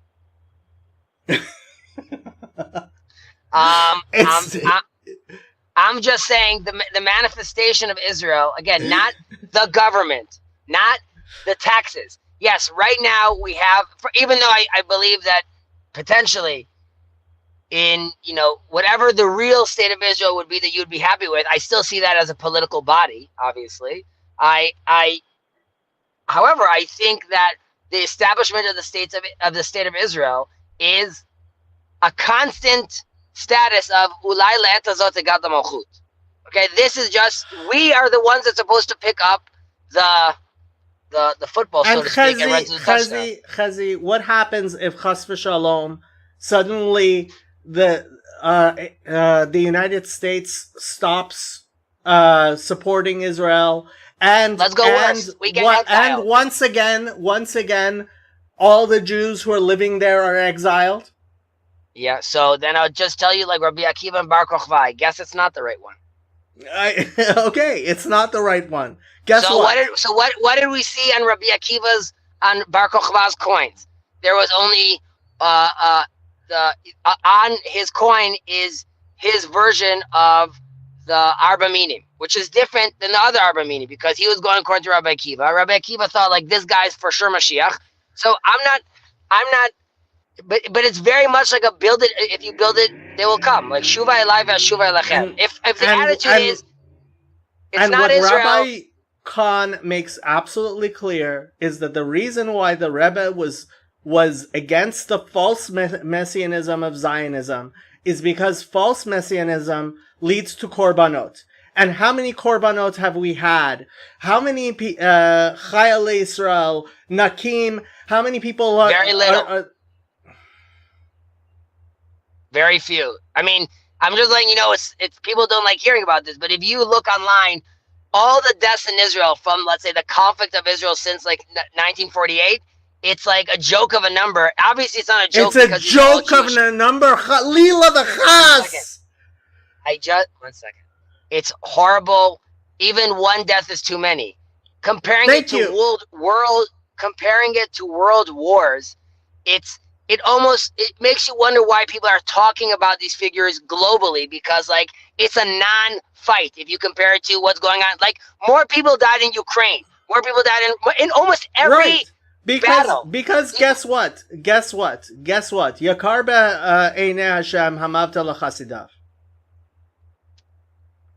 I think we're going to have to continue this conversation on Zionism. But I would recommend, Jacob, because ultimately that's going to be my argument. My argument is going to be seeing the state of Israel as a cause of the that the deaths were worth it. That the people who died, it's fine. I didn't say they were worth it.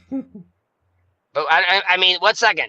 Going into Eretz Israel, going into the land of Israel, there was a death to the spies. There was a death to a massive amount of Jews, Israelites that tried to leave Israel, Egypt, before the 10 plagues were finished. There was many people that were killed inside, that died during the desert. There are many people yeah, correct. Chazi, look, ultimately, I absolutely hope that there is not another obvious gullus for you as well.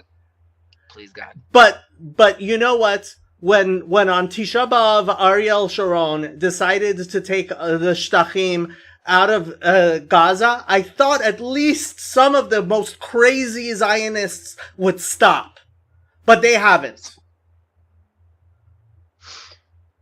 I think they're hoping that the crazy American Jewry or world Jewry will wake up and be like, "We're coming to support you, brothers."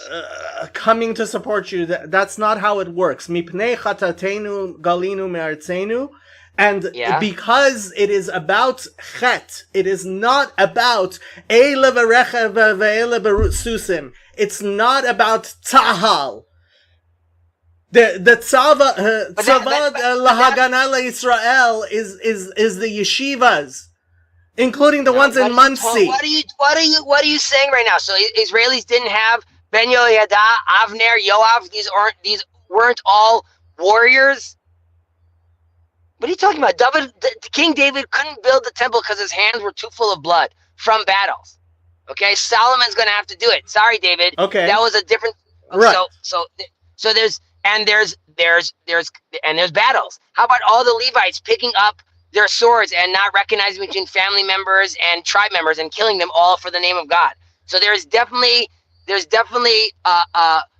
need for. Let's take a step back.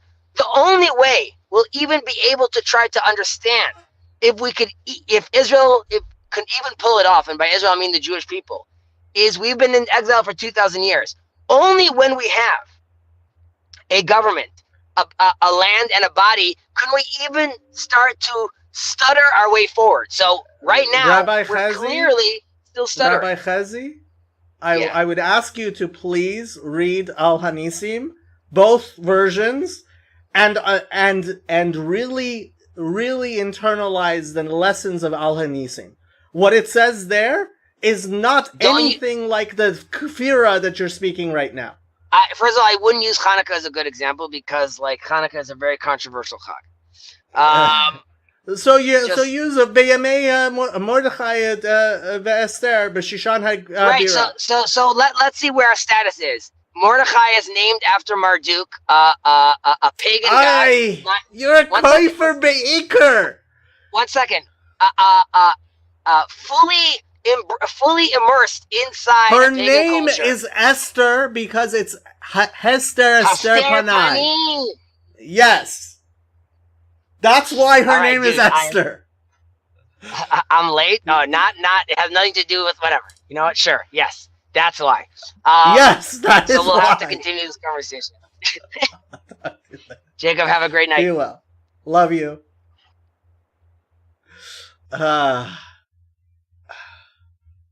Zionist. You know what?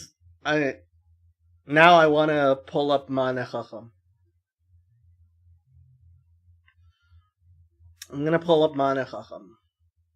Where's Ma'aneh Chacham? Hebrew books. Ma'aneh Chacham. No, that's not it.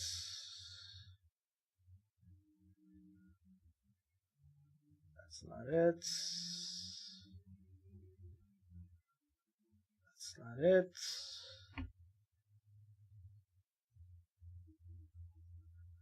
That's not it. Where is Ma'aneh Chacham?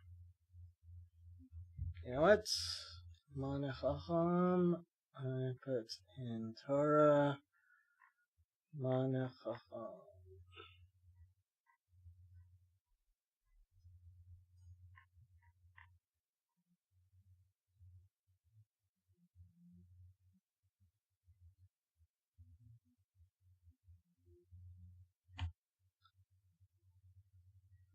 Ma'aneh Chacham.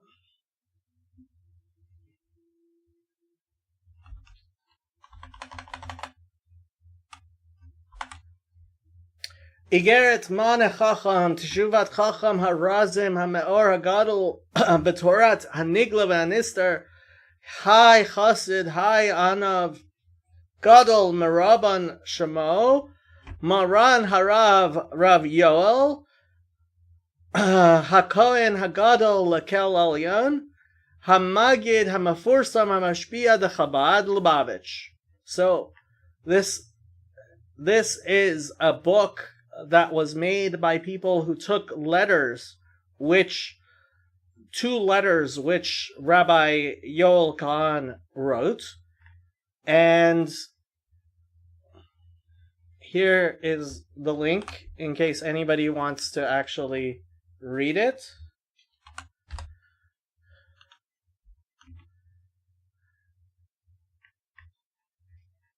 And so we will start with his first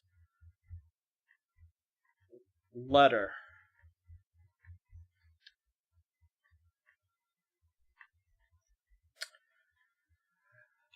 Samim or lechoshech v'choshech laor, emuna lekfira v'kfira laumuna. They set light as darkness and darkness as light, belief as heresy and heresy as belief. Hakdam. Introduction. Yedua u'mafursam b'chol hatifutza d'Israel. It is known and publicized in all places among Jews. Sheyesh Yud Gimel Ikarei Hamuna. There are 13 principles of faith. Kamavuar beperik beperish Hamishna la Rambam sof perik chelek. That like is explained in the commentary of the Mishnah of the Maimonides. It says sof perik, but it's actually at the beginning of Perik Chelek. I guess maybe in some places it's printed at the end. Uvaharbe kehilot Yisrael omrim b'chol yom ani ma'amin. And in many congregations of Jews, they say every day the ani ma'amin. I believe in full faith, with full faith. Shemeyusad el divrei harambam hanal, that are based on these words of Maimonides that we mentioned. V'hainu, and that is to say, the hagam shekol ha'ani inyanim haketuvim b'Torah, that even though all of the things that are in the Torah, hen Torah shebechtav, hen b'Torah shebal peh, whether they are in the scripture or in the oral law, v'ad l'chol ma shetalmid vatik atid l'chadesh, even including all of the things that students of the Torah will in the future renew. Nitan l'Moshe Misinai, were given to Moses on Mount Sinai. Han emet gomor behechlet, they are completely true in every way. Afal pichen, even so, ein shayach lomar al kol inyan ve'inyan b'Torah shehu ikar bedat. It's not possible to say that every single that every single particular in the Torah is something that is central to the religion. V'ha dami she'eno ma'amin bahem hu kofer. And someone who does not believe in these things is considered a heretic. Zehu, the Mekevan Shahu Yodea She'inyan Ze Katuv b'Torah. That means that since he knows that such a thing is an aspect of that is written in the Torah, ve'afal pichen eino ma'amin bezeh, and even so he does not believe this. Harehu kofer behayasod shekol haTorah kula hi emet. He is a heretic in the fundamental idea that all of the Torah is in fact true. Aval lo shaha'inyan gufa hu yesod bedat. That's not to say that that particular thing is is itself fundamental to our religion. Masha ein ken yod gimel ha'ikarim. That's not true of the 13 principles. Hine kol achad mehem gufa hu ikar bedat. Each one of them is itself a fundamental of our religion. V'yadua teshuvat hachatam sofer, Yoredea siman shin nun vav, and as is known of the responsa of the Chatam Sofer, Rabbi Moses Sofer, in Yoredea chapter 356, Aval bepoel nitkabel bechol tefutzot Israel she yud gimel devarim elu hen ikrei hadat. I believe that the Chatam Sofer says that even though it's that there is, he disagreed that these 13 things are themselves are specifically the fundamentals of our religion. still, it's become accepted among Jews generally that these 13 things are in fact the fundamentals of our religion. Ve'ein kan hamakom la'arech bezeh. And I don't have the time to explain that particular, but at least there is this. Umizeh nimtza, and from this we can see the mi she'eno ma'amin be'echad mehayud gimel ikarim, that someone who does not believe in one of the 13 principles, kamo beviat HaMashiach or betchiat hametim, such as the coming of the Messiah or in the resurrection of the dead, v'kiyotzebo, and anything like it, mipnei shelo shama me'olam shekatuv b'Torah sheyeh biat HaMashiach or sheyeh tchiat hametim, even though that he never knew that the Torah teaches such things, that the Messiah will come or that there will be a resurrection of the dead, hine af ha'eder emunato be'inyanim elu, even though he has great ha'eder emunato be'inyanim elu hi mitzad am ha'artzut, and even though that the lacking of his belief in these things comes from his ignorance, and we cannot find guilt in him in this because he is ignorant. Mikol makom, even so, mikevan she'inyanim elu, because these things are so central, biat hamashiach v'tchiat hametim, the coming of the Messiah and the resurrection of the dead, hem ikari yesodei hadat, they are fundamentals and foundations of our religion. Hare, move on. We can understand the mi she'eno ma'amin bahem, somebody who does not believe in them. Gam kesheheder emunato hi mitzad am hartzut, even though the fact that these are missing from his beliefs is because of his ignorance. Hare zeh chisaron be'imuna, this is a lacking in his fundamental faith. V'yeduim divrei ha-gaon Rabbi Chaim Zalman Mibrisk, and it is known according to Rabbi Chaim Brisker, who said in this matter, the misha eno ma'amin be'achad me'yud gimel ha'ikarim, that somebody who doesn't believe one of the 13 principles, mitzad amartzut, from his ignorance, hu kamo apikoris b'shogeg, he is a heretic through no fault of his own. He's not a deliberate apikoris.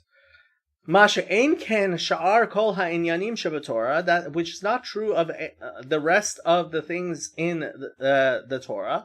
Pashut she'ein shayach lomar klal, it's obviously we cannot say such a thing. The mi she'eno yodea eze inyan, that somebody who doesn't know a particular aspect, yehi zeh chisaron be'emunah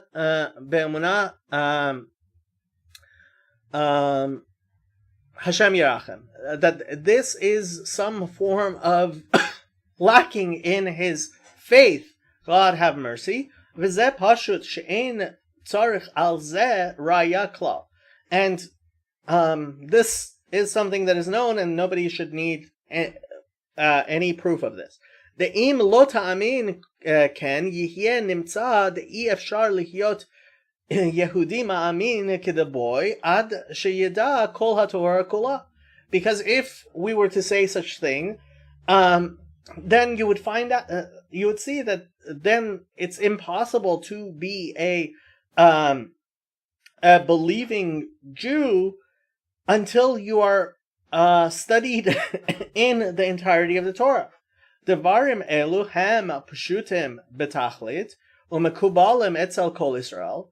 These things are straightforward completely and have been accepted among all of Israel. Amnam bechug mesuyam, but there is a particular group, ruach acheret, which has a different spirit to them, ha'inyan the shlosh shavuot, that they say that the 3 oaths, and that's talking about the 3 oaths that the Satmar Rebbe wrote about, v'chen ha'inyan the sinat ha'rashayim, and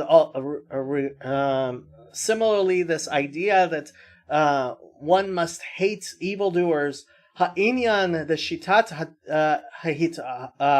badlut, or this idea of setting ourselves apart, shel hachatam sofer, that come from the Chatam Sofer, Rabbi Moses Sofer, the od inyanim kiyotzabe bo, and things which are similar.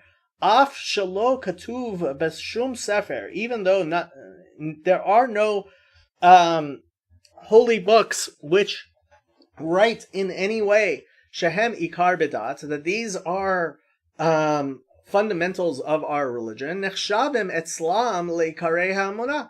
They try to make it as if these are things which are essential to the faith. V'leidach kama v'kama inyanim hanogim be'ofen yashir leyud gimel ikrei hadat, and conversely, many things which are actually very clearly involved with the 13 principles of faith. Nechshavim etzlam ledvarim shel ma bekach. They think they're not so important. U'kamosha yitbar bezrat Hashem b'fnim ha'igeret. As we're going to explain further in this igeret letter. V'hinei hasiba shehevi otam ta'ut hanal. And the reason why they came to make such a mistake, she'inyan shlosh shavuot hu ikar be'emunah, that the 3 oaths are considered a fundamental of our faith. Hu ki kama v'kama gedolei Yisrael amru lahedya the shitat hatzionut hi kefira. That is because many of the great teachers of Israel said clearly that the Zionism is heresy. Ubihiot shebachug hanal, and because in this section that we're talking about, choshvim shekol ikar kol milchemet shel gedolei Israel neged hatzionut hu mipnei sherayon hatzionut hu havara al shalosh shvuot, and because they make what he believes is mistaken assumption that the reason that the great teachers of Israel were against Zionism is simply because of the 3 oaths.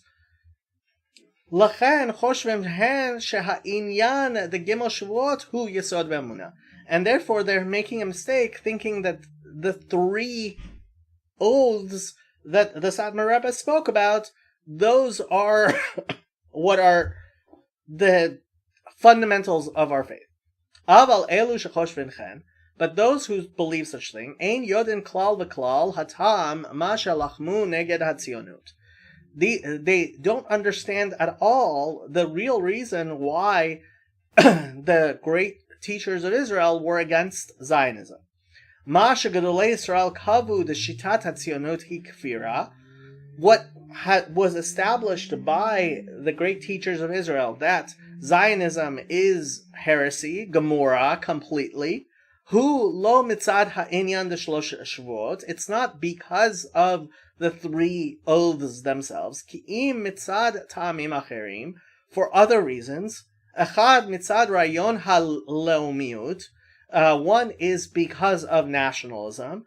Shneni mitzad harayon she'efshar lihyot geula lifnei biat hamashiach, because of this idea that there could be the geula, there could be salvation before the coming of the Messiah. The shnei devarim elu hem kfira b'yisodei hadat, that these 2 things are in fact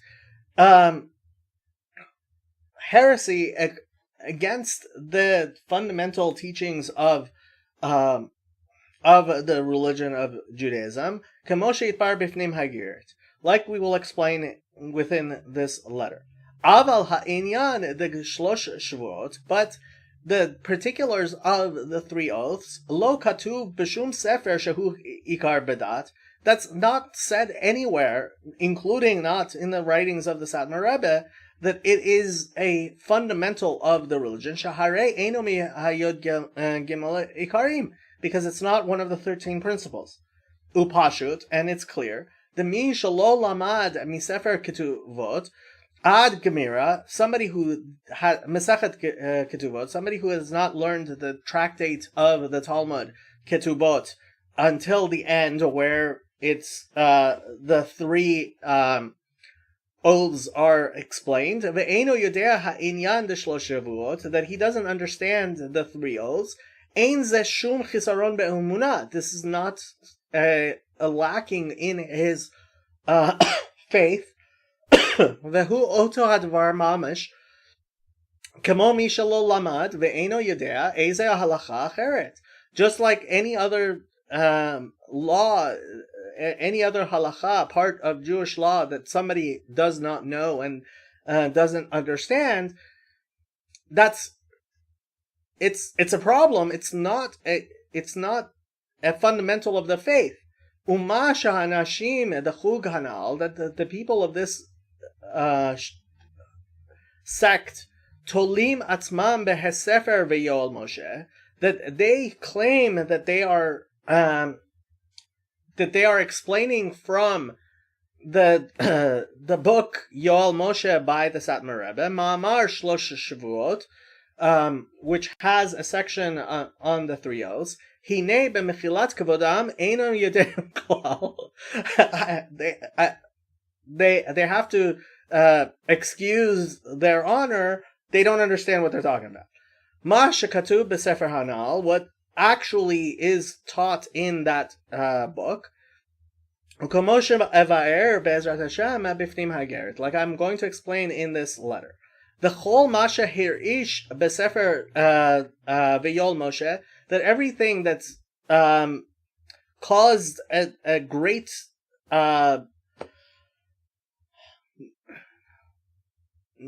bustle in the really, I mean, Ra'ash is like an earthquake. In this book, Yoel Moshe, Shahakamat HaMedina Hu Inyan Shel Kifira, that establishing a state is a matter of heresy. Hu mipnei shebehakamat HaMedina ratzu lif'ol ge'ula lifnei biat HaMashiach.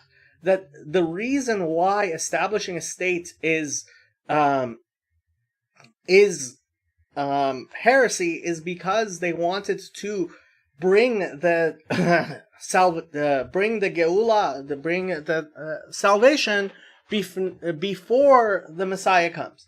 V'rayon zeh, and this idea she'efshar lihyot geula lifnei biat HaMashiach, that it's possible to have the actual geula, the actual salvation, before the coming of the Messiah, hu kefira gemura kanal.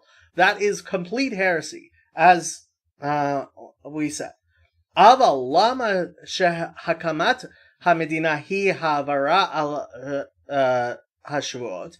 But this fact that the establishing of the state goes against the 3 oaths, im hiyot shahavara al hashvuot hu inyan chamor biyoter, even though that going against these 3 oaths is a very weighty matter.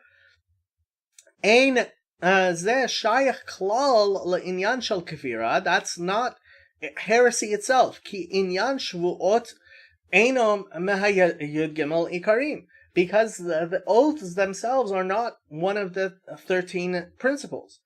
V'haga atzmecha, and go look yourself, Siyum Masechet Ketuvot, at the end of the tractate Ketuvot, page 111, A, Nimnu Shesh Shavuot, that it talks about 6 oaths. Echad Shelo Ya'alu Israel B'choma, one that Israel would not ascend to the land of Israel, Choma, as a wall. What exactly that means. Shnayim shelo yimradu be'umot ha'olam. Second, that they will not rebel against the nations of the world.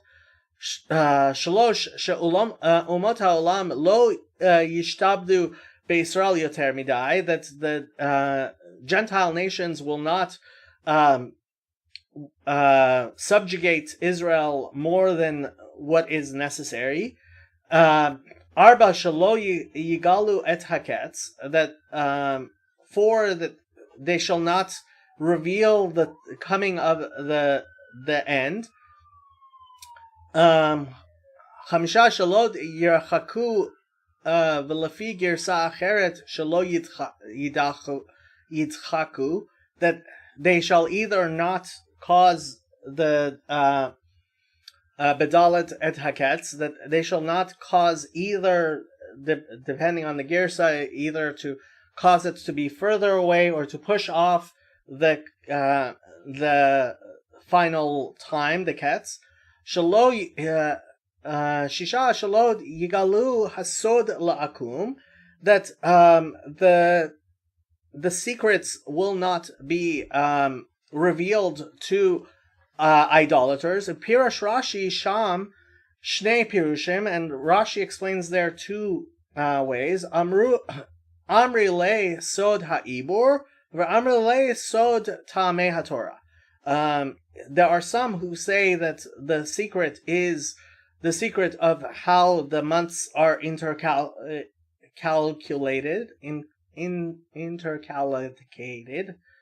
Sorry, that word always gets me. And there are those who say Sod Ta'amei HaTorah, which is the inner reasoning of the Torah. V'harei kol harash shamarishim behachuga shalahem, and this earthquake that they cause in this chug, in this sect shalahem, be'inyan hashvuot, regarding the oaths, hu rak benogea shvuah harishona, is only regarding the first of the oaths, hashini v'chamishit, the second and the fifth. V'chol hamar shlosh shavuot, and all of that section, the three oaths, Shebasefer v'Yol Moshe, that's in the book Yol Moshe, Holech v'Sovev rak al shlosh shavuot elu. It's only talking about these three oaths. Masha ein ken benoga l'shar hashvuot, which is not talking about the other oaths. Hashlishit, haravit, ve'hashishit, the third, the fourth, and the sixth. Gam behachug shelahem modim shehem kamo kol shar ha'inyanim shebetorah she'inam nechshavim leikarim be'emunah. And they will also agree that these are not considered fundamentals of our faith. Umehecha teitid lomar the shar shlosh hashvuot harishona hasheni v'chamishit hani karim be'emunah. So how are they going to say that three of them, the first, the second, and the fifth, are fundamentals of the faith?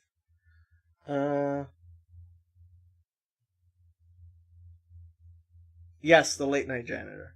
V'yatira mizeh, and more regarding this. Betchila nimnu b'gemara sham shlosh shavuot. The Talmud there first counts 3 shavuot.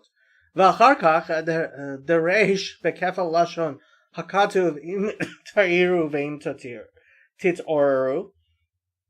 And later, because of the double language from the verse that says, if you shall awake, if you shall cause to awake, od shalosh, another 3. Umuva, shebe'im kavar rotzim lachadesh. And if they want to come up with this idea, devar she'ein lo shum makor, something that has no foundation, the shalosh hashavot hem ikar be'emunah, that these 3 are oaths, are fundamentals of the faith. Tzarich lomar ze o al shlosha shavuot harishonot. Either he needs to say it on the first three oaths, shebechalal ta'iru, that is, that you shall awaken, o al shlosh shavuot hashniot, or the second one, shebechalal te'oreru, you shall cause to be awakened. Amnam, behachug shalahem hemtziu svara chadasha, but these people have come up with some other idea, asher hen b'shalosh shavuot harishonot v'hen b'shalosh shavuot hashniot, regarding the first of the set of three oaths, or the second set of three oaths, yesh b'chol echad mehem shnei sugim, that each of them has two classes. But shlosh shavuot harishonot, the first set, shvua harishona v'hasheni hen ikar be'amunah, the first and the second are considered fundamentals of the faith. Masha ein kain shvua hashlishit eino ikar, but the third one isn't fundamental. V'chen b'shlosh shavuot hashniot, regarding the second set of three oaths, shvua harishona v'hashlishit, the first and the third, shelo yigalu haketz v'shelo yigalu hasod, that they should not reveal the ending and the secret. Einam ikar be'emunah, these are not considered essentials of the faith. V'davka shvua hashniya, and only the second one, shelo yidchaku et haketz, that they should not push off the ketz, the end, the final time. He ikar be'emunah. Vehine lo zu bilvad shasu et shlosh shavuot elu liyasod be'emunah, and not only have they made these three oaths fundamentals of the faith, chidush shelo katuv b'shum sefer, something that is not written in any book, hosifu b'zeh od chidush, they created another novel idea, v'hu delo rak shlosh shvuot elu harishona hasheni v'chamishit atzmam hem ikarei bedat, that these themselves are fundamentals of the faith. Ela shegam hapirush shel v'yol Moshe b'shlosh shvuot elu nase etzlam leikar bedat. The explanation of these three particular oaths, according to the Vayol Moshe, the Satmar Rebbe, are themselves suddenly fundamentals of the faith. Va'ad kedechach, and so much so, the mi shemafarish hageder the shlosh shavuot elu be'ofen acher, somebody who explains these three oaths in different ways, the lo kepirusha shel Vayol Moshe, not according to the Satmar Rebbe, nechshav etzlam lekofer rachman al-Islam. Such a person is considered a heretic. God have mercy. Val kagon da, and in this manner, amru, they say, kol hamasiv gorea. This is what our rabbis explained. Anyone who adds takes away. Klomar mekubal etzel kol Israel sheyesh yud gimel ikarim. That's to say that all of Israel has 13 principles of faith. Yud gimel v'lo yoter, 13 and not more. Ve'elu shehosifu ikarim chadashim, and these people who have created new fundamentals in our faith, shebachru mesheva hashvuot shebamesechet ketuvot, that they chose three of the oaths which are in the tractate ketuvot, shlosh shavuot ve'asu otam, three of the oaths, and said that regarding these, v'gam hapirush shel Rabam zecher tzadik lebracha, and specifically the explanation of their Rebbe of blessed memory, b'shvuot elu leikar bedat, that regarding these three oaths, that it is fundamental to the faith. Hine hosafa zu hevia otam legiron. Adding this form of adding is what has caused them to, in fact, reduce. שמזלזל הם בכמה וכמה עניינים הנוגעים באופן ישיר ליוד ג' עיקרי דת. That they are mezalzel, they insult in many ways things which are very clearly connected to the 13 principles of faith. Hainu le'inyanim elu sheharambam kava otam le'ikarim. Those things which the Maimonides himself said are fundamentals. V'chen nitkabel bechol tevutzot Israel, and has been accepted among all of Israel. Ukamoshi yitbar be'ezrat Hashem b'fnim hageret, like we'll explain in this letter. Hochachot berot al zeh, clear proofs of this. Lehagiron, that which they have taken away. Mechuvanim hem ach avarak lakama anashim shebachug hanal. We're talking only regarding some of the people in this sect. Aval einam shayachem klal chas v'shalom lamashakatu b'sefer v'yal Moshe. I am not speaking, God forbid, regarding what is actually written by the Satmar Rebbe in his book. Ki chol mi shalamad be'iyun sefer zeh. Anybody who learned these things clearly in the book of the Satmar Rebbe, Yivachkach ladat shaharav hatzadik the Satmar zecher tzadik lebracha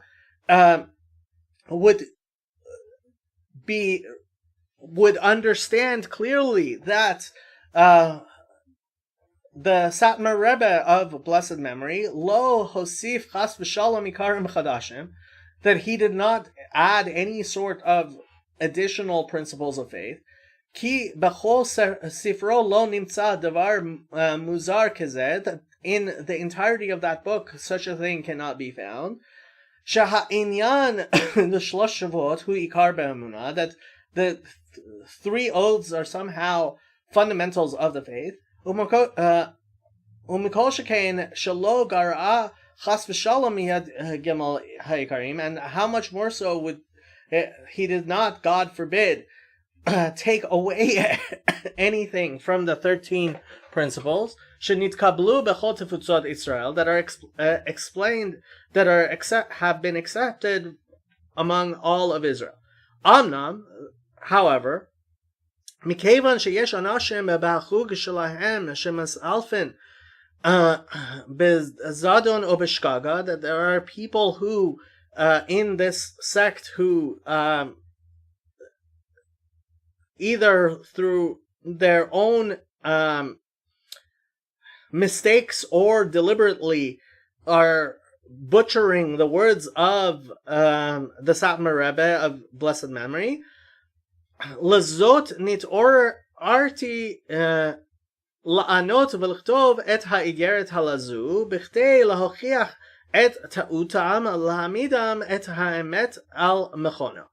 And that's why I woke myself up, aroused myself to answer and to write this letter in order to show that they are mistaken and to explain the truth as it is.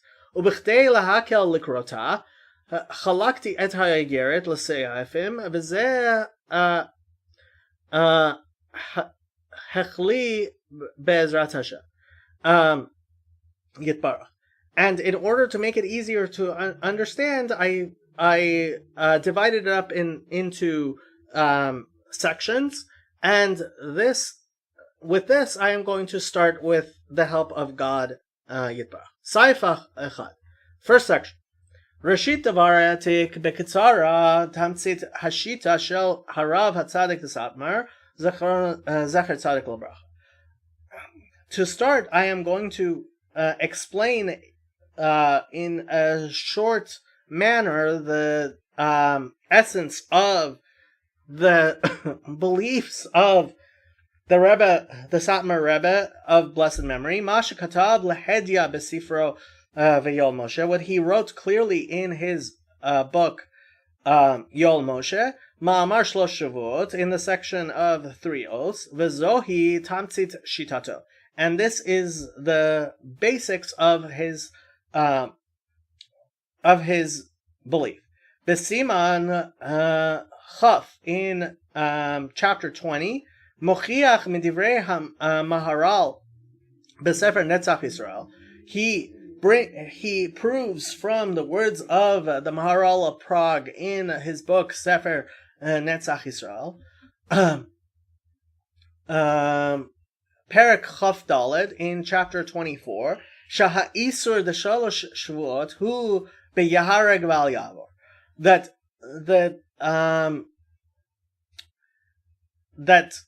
the prohibition of the 3 oaths is considered Yahareg Val Yavor. It's one of the 3 cardinal sins that a Jew must die rather than to be over them.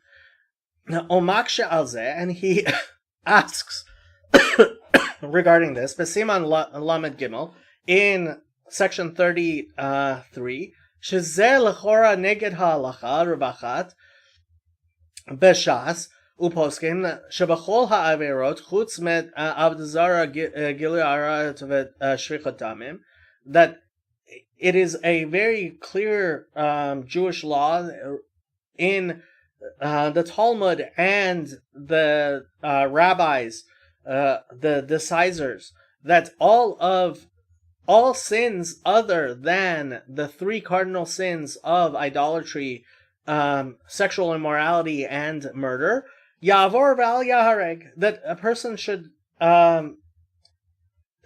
transgress them and not die. Vehechi tachen sha'isur the shlosh shavot hu beyahareg val yavor. And how could it be that these 3 oaths should be considered something that a person should die rather than to transgress? Gam makshe b'siman lamed aleph, and he also asks in section 31, Heich yicholim lechol hashvuot al dorot habayim shivat hashvua lo noldu adayin.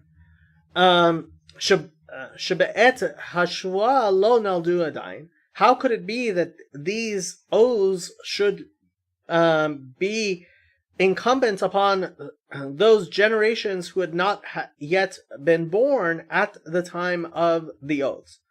The Tochen Tirutzo, and the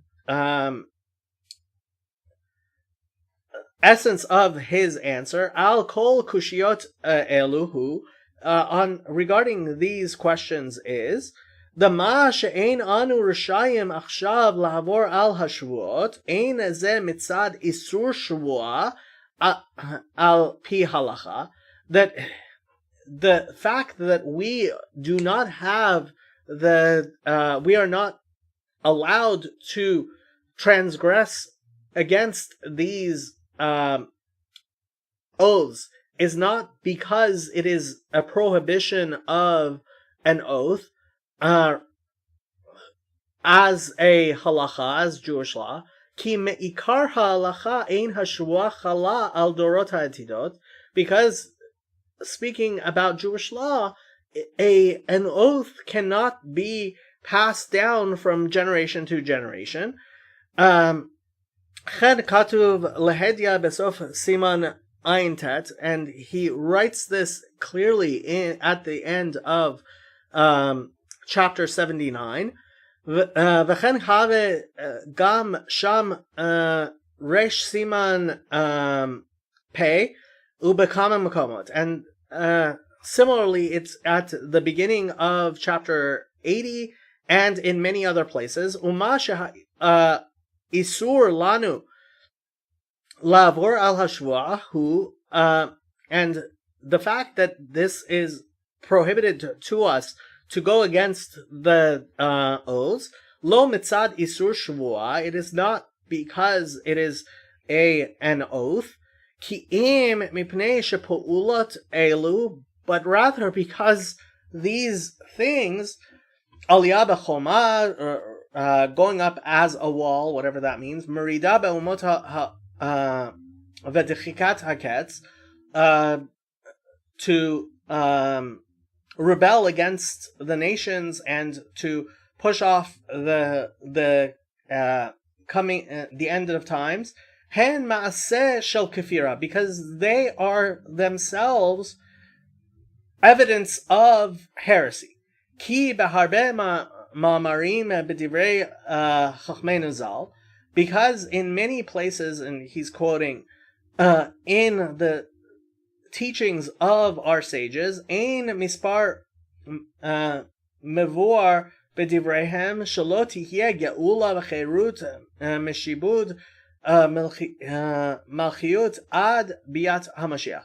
Because in many places in the sayings of the sages, it says that the geula and cherut, that the salvation and freedom from being subjugated by the kingdoms will not happen until the coming of the Messiah.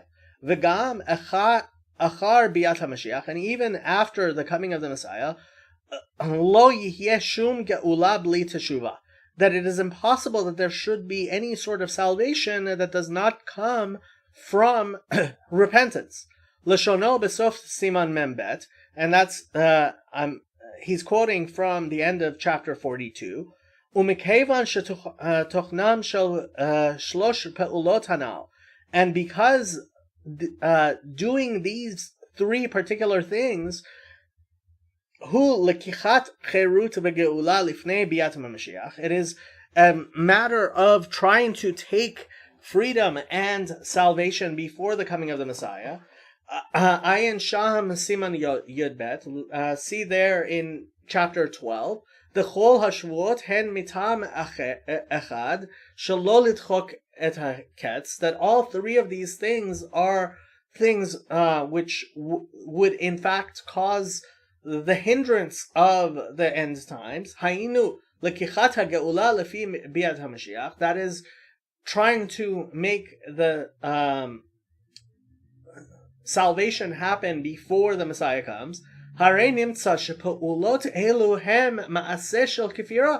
see that these things themselves are in fact acts of heresy. And that's why the Maharal Meprag says that these things are you should rather die than to transgress them. Ki isur kefira hu be'hareg v'al yavor, because heresy itself is a yareg v'al yavor, something that you should die rather than transgress, because it's avodah zarah. Kemuvu arsham baruch besiman ein vav, like it is explained there at length in chapter 76. Ela sha'al pi zeh kasher lama hutzrach le'shviad al zeh. But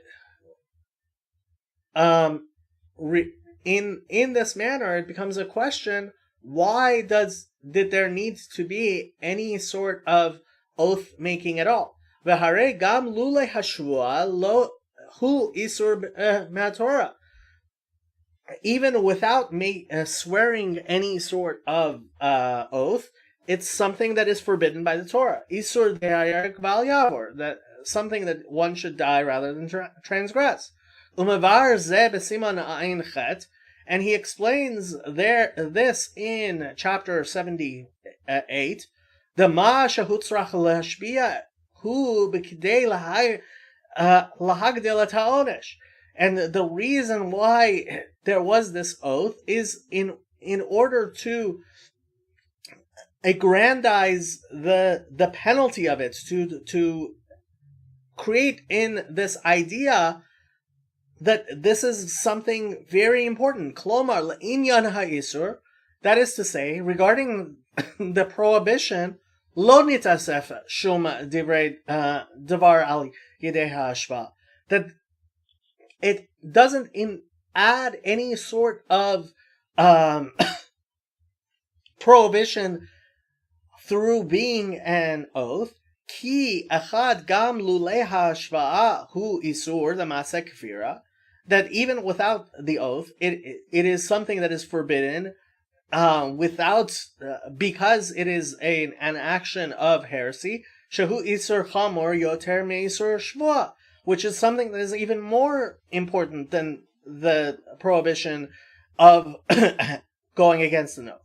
Shnayim, second, mikevan shelefi hadin ein hashvua chala al dorot habayim, and because, and he's quoting that according to Jewish law, oaths cannot go from generation to generation. Hare mitzad hadin ein kan isur shvua klal, that this is not, as a matter of law, a prohibition of an oath at all. Ve'inyan masha HaKadosh Baruch Hu hishbia et hashvuot, and the whole reason that God made them swear an oath, hu inyan ha'onesh, it is because of the penalty.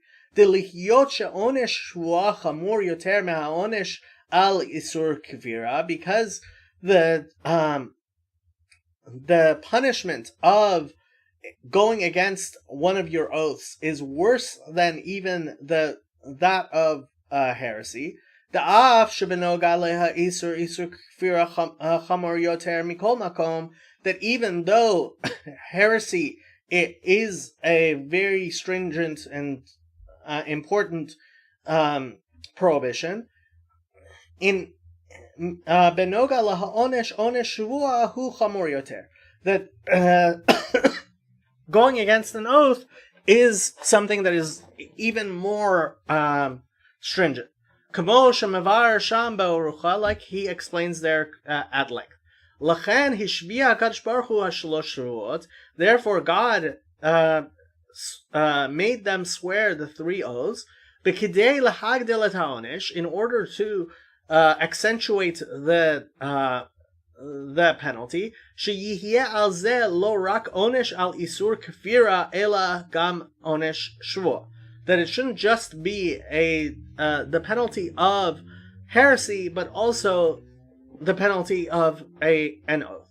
Umisayem sham besof siman ayin chet, and he ends this discussion there at the end of chapter 78. V'zeh lashono, and this is a quote: "The af shelefi hadin ein hashvua chala al dorot habayim," that even though from the actual law, the future generations do not are not bound by an oath. Mikol makom hodia hanevua shehekpid HaKadosh Baruch Hu lahatil al zeh onesh kamo shvua. It comes to teach us through prophecy that God views this as importantly as something like an oath. Ubezehu nimshal l'shua, and through this it is an allegory to an oath. Ad kan lashana. That's what he wrote there. Valfize mitaretz b'siman pei, and regarding and in this manner he answers in chapter 80. Masha Rambam b'sefer Hayad, that what Maimonides wrote in his book known as the Outstretched Arm, the Mishnah Torah, Lo Hevia Inyan Hashvuot, that he did not bring the oaths at all. Ki Rambam mevi rak halachot velo onshin, that the Maimonides is talking about the Jewish law, and he's not warning us of their punishments. Umekevan she'ein be'elu hashvuot inyan shel halacha, and since these are not considered matters of law, ki be'emet einam chalim al hadorot ela shehu lahagdil ha'onesh, that truly these are not things which are incumbent upon future generations. Rather, they are there in order to explain, to accentuate the penalty and how important they are. Lachen lo hevi harambam et hashvuot. That's why Maimonides does not mention these oaths. Mikevan she'enam inyan shel halacha, that they are not matters of Jewish law, v'rak inyan shel onesh, but rather something to explain how important these things are and their penalties.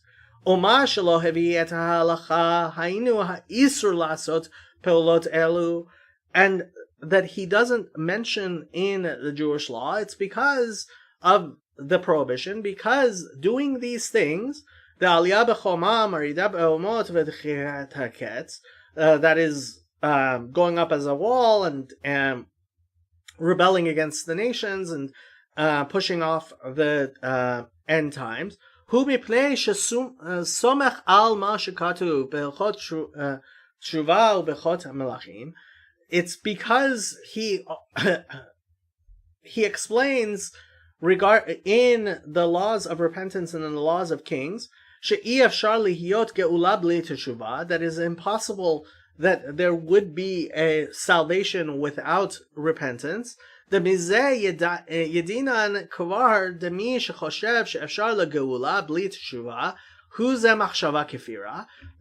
can adduce from these things that anyone who thinks that you can have a Geulah, you can have salvation without repentance, that this is a heretical idea.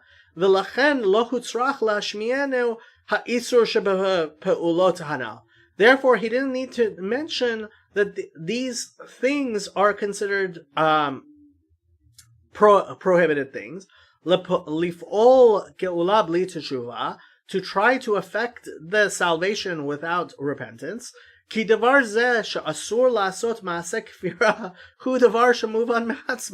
Because the fact that you cannot do something that is heretical is something you should understand from everything else. Devarim elu hem tamtzit shitato be'inyan shlosh shavuot, and this is the essence of what he explains regarding the three oaths. Va'al yesod ze kotev, and upon this foundation he writes, V'siman Pei Gimel, in chapter 83, Benoga laha Medina, having to do with that state, the Mikevan in Yanahu Asiyat Tzeidim Neged Gezerat Hagalut, and because it is a matter of doing things that is against God's established exile, it is an act of heresy, shahu isur de yareg val yavor, that it is something that is prohibited, that one should die rather than transgress. Vesham besiman pechet usiman kuf daled, in chapter 88 and 104, shemitam zed, that because of this reason, asur lihiot chaver beha-knesset, it is prohibited to be a member of the Knesset, mipnei shezohi hoda'a gemura l'maaseh hakifira, because that is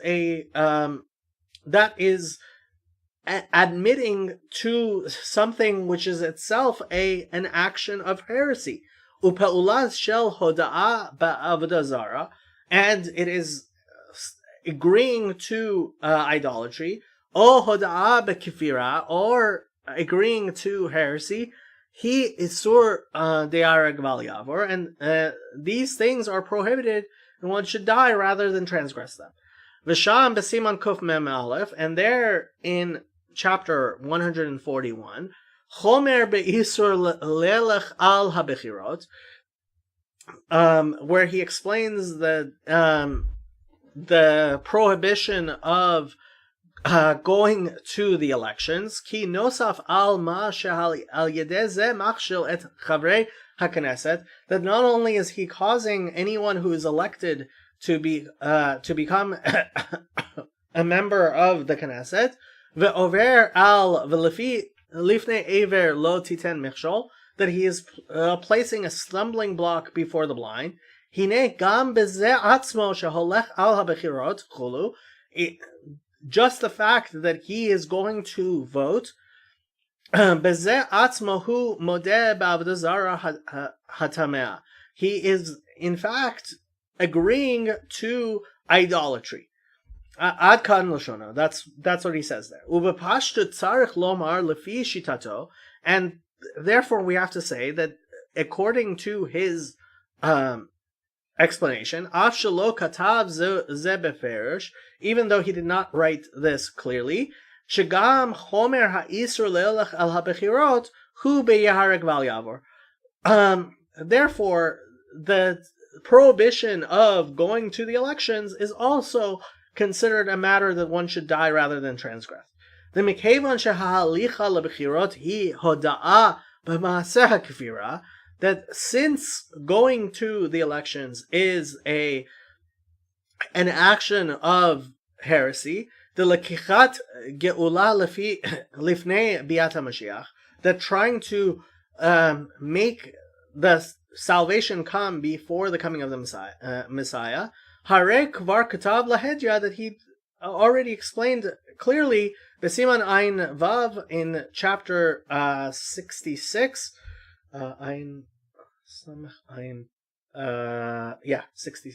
76. Uvesiman Pei Gimel, and in chapter 83, Uvekamak Makomot, and in several other places, Shahahoda'a Bekifira Zuhi Isur Deyareg Val Yavor, that even agreeing to heresy is itself something that one should die rather than transgress. Section 2.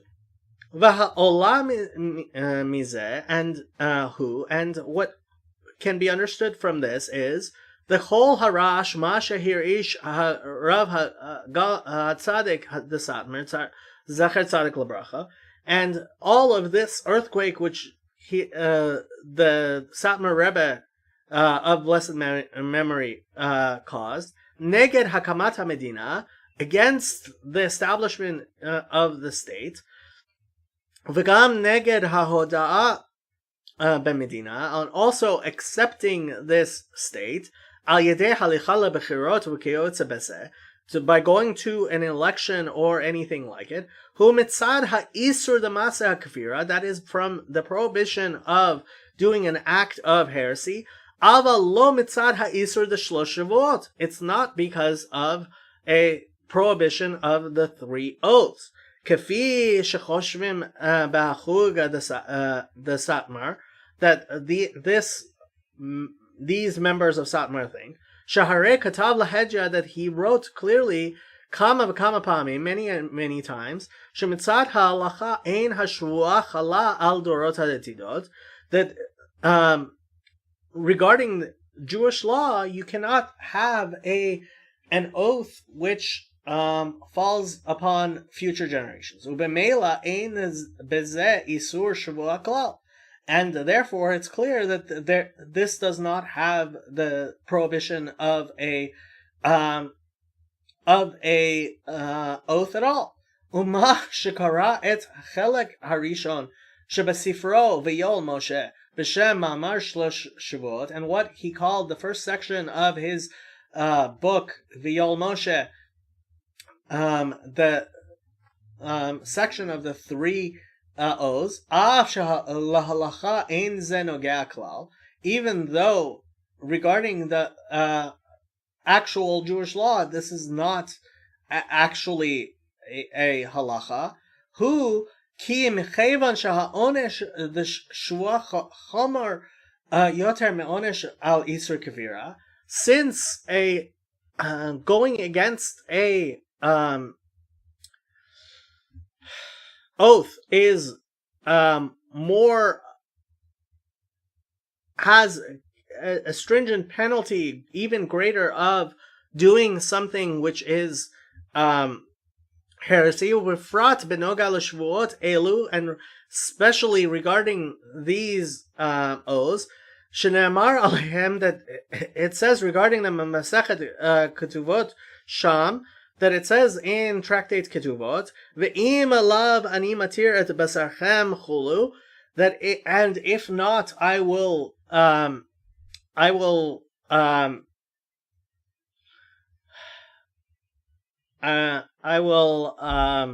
allow your your flesh to be hefker, to be destroyed. Lachen he'erich me'od be'inyan hashvuot. Therefore, he speaks at great length regarding the oaths.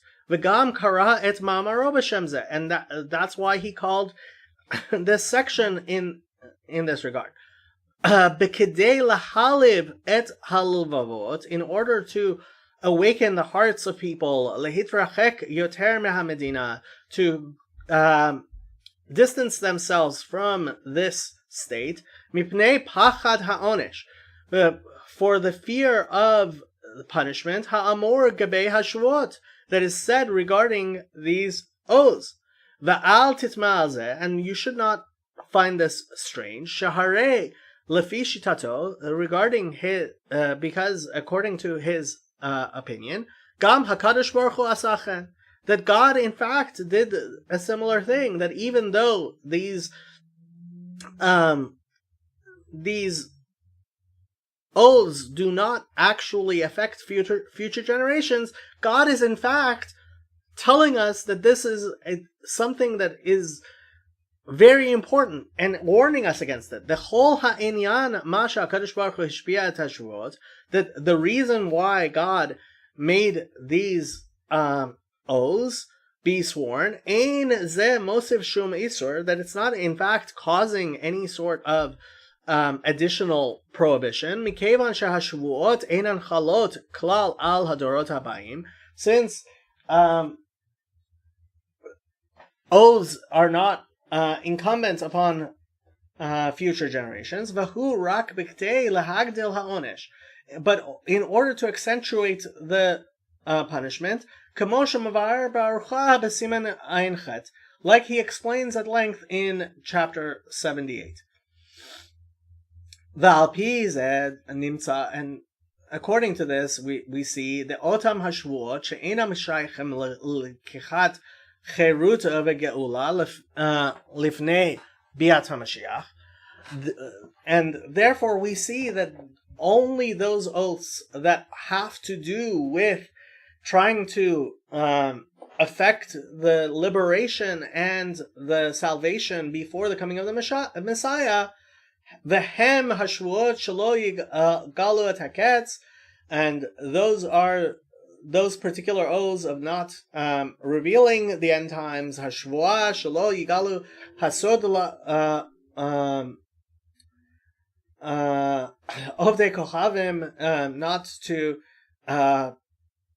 reveal the secrets to the idolaters of Rashi Sham Shnei Perushim, and Rashi explains in two ways. Amrei la sod ha'ibur, either the intercalation of the months, ve'imre le sod ta'amei haTorah, or the inner the secrets of the reasons of the Torah. Mikevan shebashavuot elu ein shayach hatam damasek kfira, since these other oaths do not have anything to do with actually a heretical action, leka bahem shum yisur klal, that they're not considered any sort of prohibition.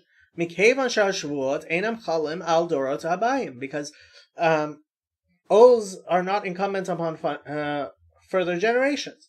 V'kan hamakom lahayir, and this is the place to explain the shekorim et hamamar shlosh shavuot, that when they read the three this chapter of three oaths, shtachiyot efshar litot b'shlosh shavuot hamenuyim b'gemara hem, through a mistake, it is possible to make a mistake that the three oaths are counted b'gemara hem in the Talmud, shelo ya'alu b'choma, shelo yimra'adu be'umot, v'shelo yidchaku et haketz, that the three of them are that they should not go up in as a wall, and they should not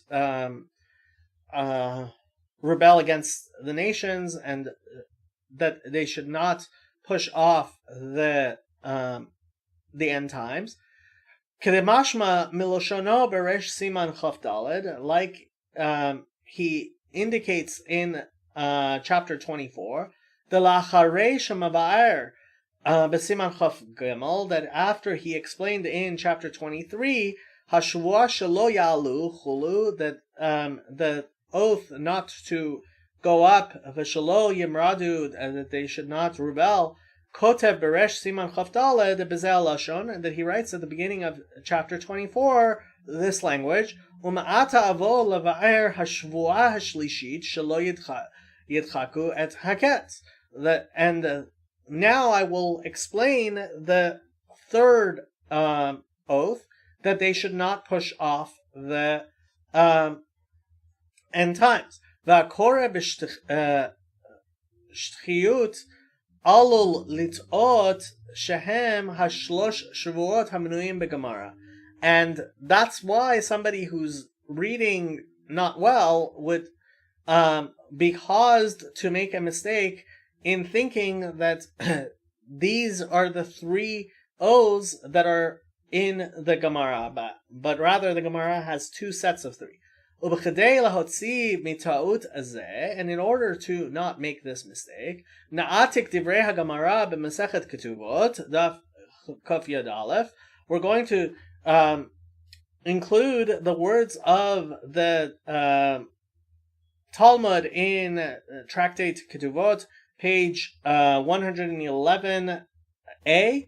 Betchila monev de Gemara haGemara shlosh shavuot. In the beginning, the Talmud counts 3 oaths. Vehem shelo yalu b'choma, shelo yamradu be'omot ha'olam, v'shel omot ha'olam lo yishtabu yoter midai. And those 3 are that they shall not go up in a wall. As a wall, they shall not rebel against the nations, and the nations shall not subjugate them more than necessary. And afterwards, the Talmud talks about 6 oaths. Vehem talta hani de amran. These are the 3 that we already spoke about. Ve'od shalosh, and another 3. Shelo yigalu et haketz, that they should not reveal the ketz.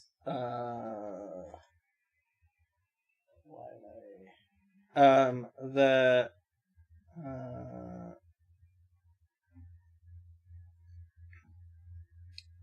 end times. Shelo yidchaku et haketz, that they should not push off the end times. Lo sheyigalu hasod lo de kochavim, that they should not reveal the secrets to the idolaters. Ad kan divrei haGemara sham. That's what the Talmud says there. V'lachora kasha, and therefore it appears to be difficult. Echad lama kotev beviel Moshe de hashvua shelo yidchaku chulu hi shvua hashlishit. Why would he say that the oath not to push off is the 3rd oath? V'harei beGemara sham hi shvua chamishit. It's actually the 5th one in the Talmud. Shnayim beGemara sham yesh shtei deot. There in the Talmud there are 2 opinions. De'achat, one opinion, sheyesh shlosh shavuot, that there are 3 oaths. Ve'de'a shniya, and a second one, sheyesh shesh shavuot, that there are 6 oaths. Shlosha shavuot shebede'a harishona, the 3 that were in the first opinion, ve'od shlosh shavuot, and another 3 as well. V'lachora k'she'omrim halashon shlosh shavuot, when he says 3 oaths, hakavana b'zeh hi l'shlosh shavuot shebede'a harishona, it should be talking about the first set of 3. Oh, l'shlosh shavuot Metusafim b'dea hashniya, or the three in the second one, second set, which the second opinion adds. Amnam hamamar shlosh shuvuot, but rather when he talks about the three oaths, Sefer Yoel Moshe, and that it's in that book Vayal Moshe. So v'holech al shlosh shavuot harishonot. He's actually talking about the first the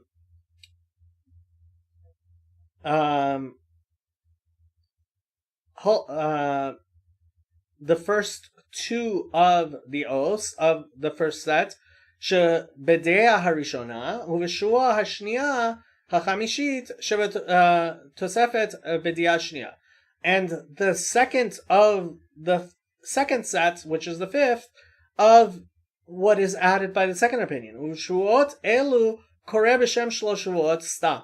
Then how can he call these three oaths just as it? Venire lomar bezen. What we would say regarding this, the ma shekora b'vayol Moshe b'shem shlosh shuvuot, when he is referring to the three oaths, hem otam hashuvuot shenogim gam achshav ledina. He's only talking about those things which are today things which are we have to think about.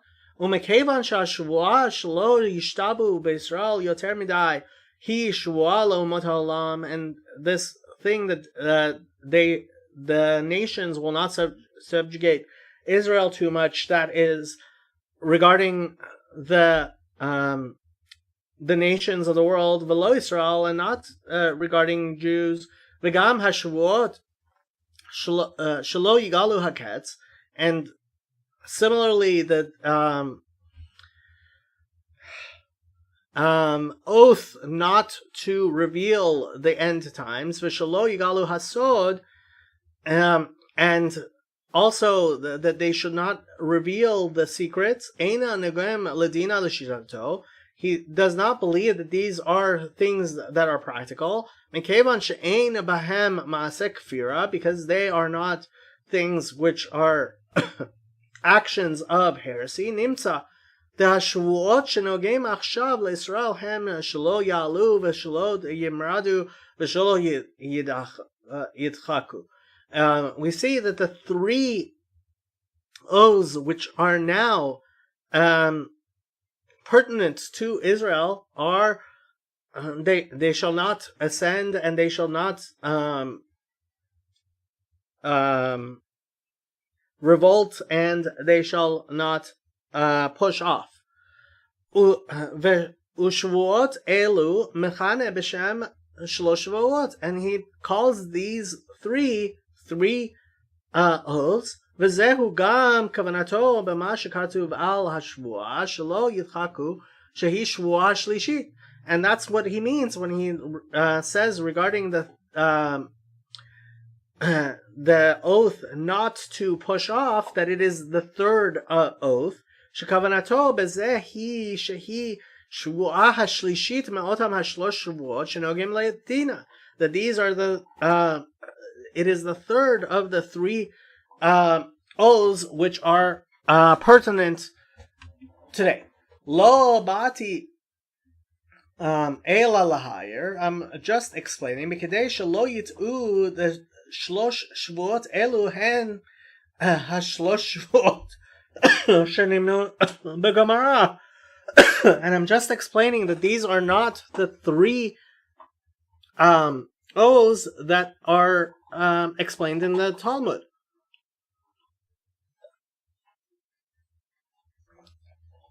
Saif Gimel, third section. Motzad devar muvan dema sheva hayol Moshe mechmir kol kacha be'inyan hashvuot v'ad shehem be'isur de'ari gival yavor, and this that the Satmar Rebbe, I'm not going to translate exactly every word for word because to go a little bit quicker, that he says that it is a prohibition of one should die rather than transgress. Hu lo mitzad inyan hashvuot gufa. It's not because of the oaths themselves. Ki im mitzad inyan hakfira shebezeh. It's because of the heresy involved in it. Aval benoga lahashvuot gufa. But when it comes to the oaths themselves, hu mekil bezeh yoter mikol hachronim. He actually is more lenient than all of the other later rabbis who explain this. Dehine betam hadvar ma shalohu va hashvuot barambam. That when he explains why does Maimonides not bring this, Vishar poskim and in other rabbinic decisors, Katav Ha'avnei Nezer, the Avnei Nezer wrote in his responsum on Yoredea, chapter 454, Ot Memhe, in letter 45, Ve'ilach, and after the Hashua hi lahaneshamot kamo shehem lamala, that the oath pertains to the souls. Valderech Hashua tehi tzaddik val tehi rasha, regarding the oath, you should be a righteous person and not be an evildoer. Shemashbin et haneshama kodem biat la'olam. That the Talmud says a person is made to swear before he is allowed to come into the world. And he similarly explains regarding the oath to the nations, Shelo yishtabdu Beisrael yoter midai, that they will not subjugate Israel more than necessary. The Hashvuah le'umat ha'olam le'umot hi lehasher shalahem, lehasar shalahem. That's regarding their guardian angel of that nation. Val pized and mitaritz ma shalod huvo hashvot beposkim, and that's how he answers why this is not brought by the decisors. Ki ze ein esek b'halacha, because this is not a matter of Jewish law. The be'emet ha'adam atzmo kemo shehu beguf lo nitztabu rak shorsh haneshama lamala. That the person's body itself is not what is commanded in this, but the source of his soul above. Lashon Havnei Nezer Sham Ot Nun. That's what the Havnei Nezer says. Amnam v'yol Moshe Resh Siman Lamed Hey Cholek al Havnei Nezer. He disagrees with the Havnei Nezer. V'zeh Lashono. Uve'ikar hatiritz ashktav shahayta shvua lahasarim l'shorish neshmotehem shel Israel lamala. L'chora al pi halacha ein makom l'shua kazu, and he says that this is not a matter of Jewish law, that there would be such a sort of oath sworn. V'lachen masik de ma sharambam b'sefer hayad lo hevi hashvuot hu lefi she'ena mechalim klal, and therefore he says that that Maimonides does not bring these because they're not really considered pertinent to the future generations. Adorot habayim abehem rak lahagdil haonesh kamosha hataknud alal saif aleph, like we explained earlier. Derech hagav, just by the way, ma sheksha al ha'evnei nezer, the al pi halacha ein makom l'shua kazu, that what he asks regarding the Avnei Nezer, eino muban, I don't quite understand this. Shahare gam ha'avnei nezer katav the ein neze inyan halacha v'tzarich iyun gadol. And even this, that he mentions that the Avnei Nezer himself also agrees. V'hanafka minan bein shnei habiurim hu, and the difference between these two explanations, the lafi biur ha'avnei nezer shashvua hi la'neshama kamo shehi lamala. The Avnei Nezer has it as a oath on a person's soul above. Pashut shahashvuot chalim al kol hadorot, that the oaths are things which are pertinent to all the generations. Share gam hanashamot shebedoreinu bedorot habayim, that even the future generations hayu ba'et hashua were there in their souls at the time of the swearing. And even though this is not a matter of Jewish law, the inyan halacha hu tzivui la'adam lamata, that neshama beguf, that Jewish law pertains to a person's body, in their soul, in their body. Mikol makom hareh bepoel tzarich l'kayimam. We still have to keep them. Gam hashvua lahanashama, also the oaths of our souls.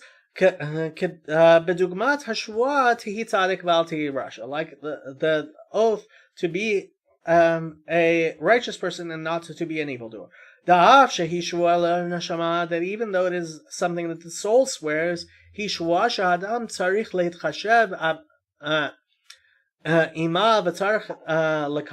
a person should contemplate it and try to keep it. That it's not a matter of Jewish law. And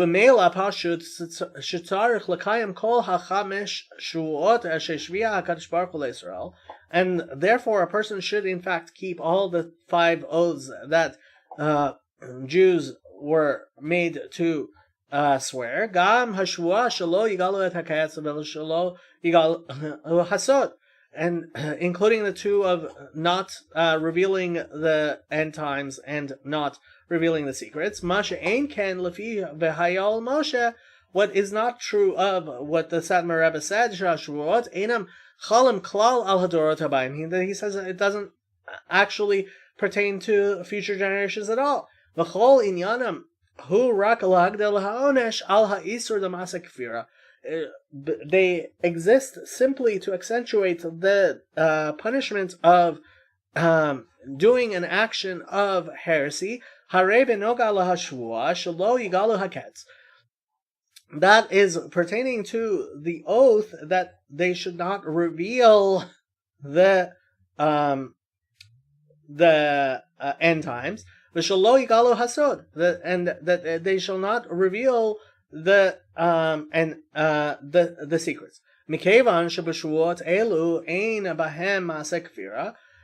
Since these oaths do not have a action of heresy, ein tzarich lachshush klal. We don't mention them at all. Ve'ein lomar the sof sof mikevan sheyesh shvua shelo yigalu yihye al zeh onesh shvua. That, and we don't need to mention that ultimately, since there is this oath that they should not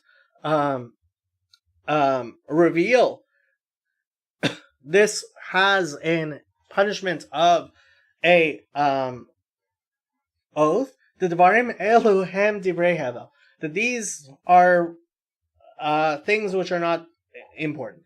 Shaharei pashut she'onesh hu al isur davka, that something that is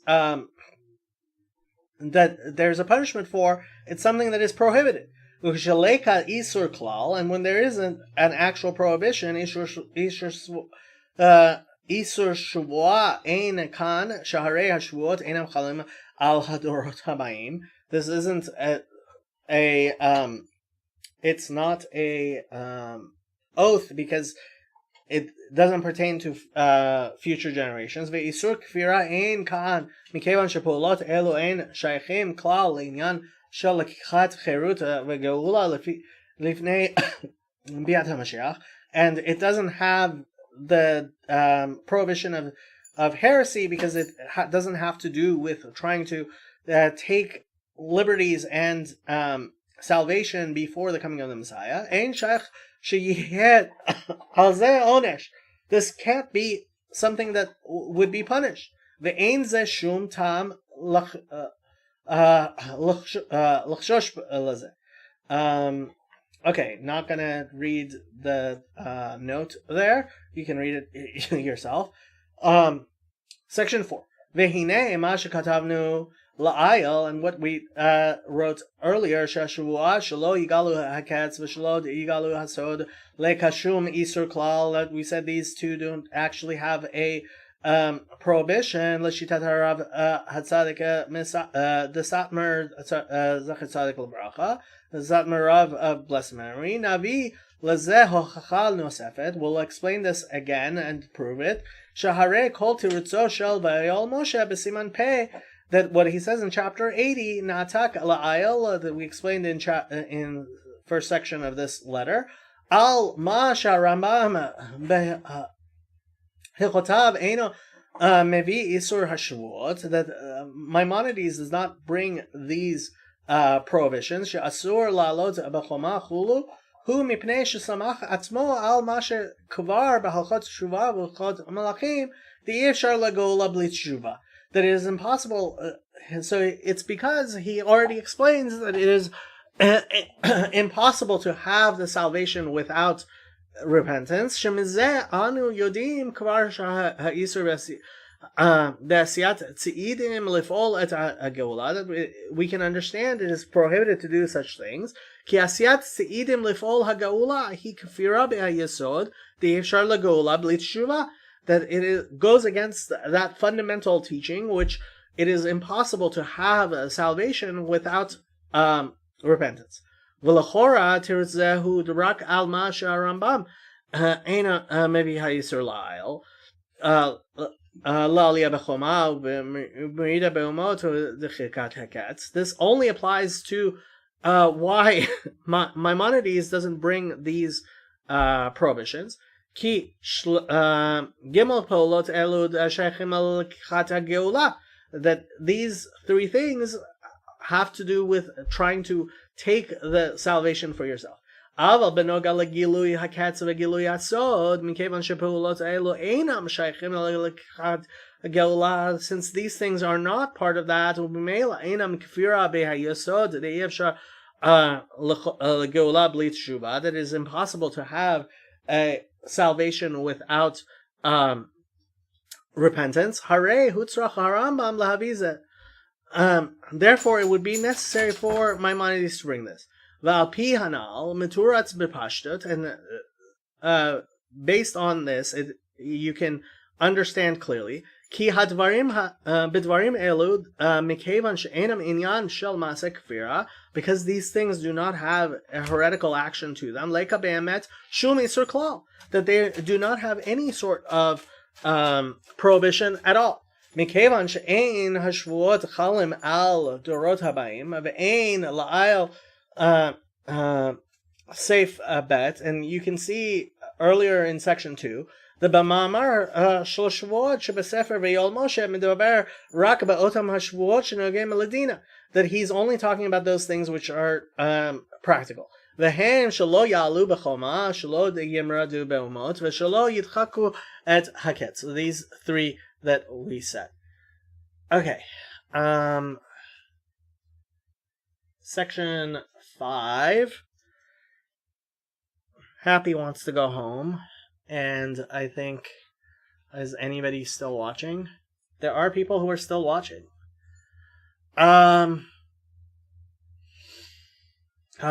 What can we say?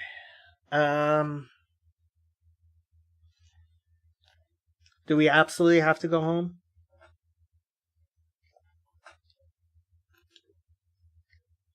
Happy wants to go home.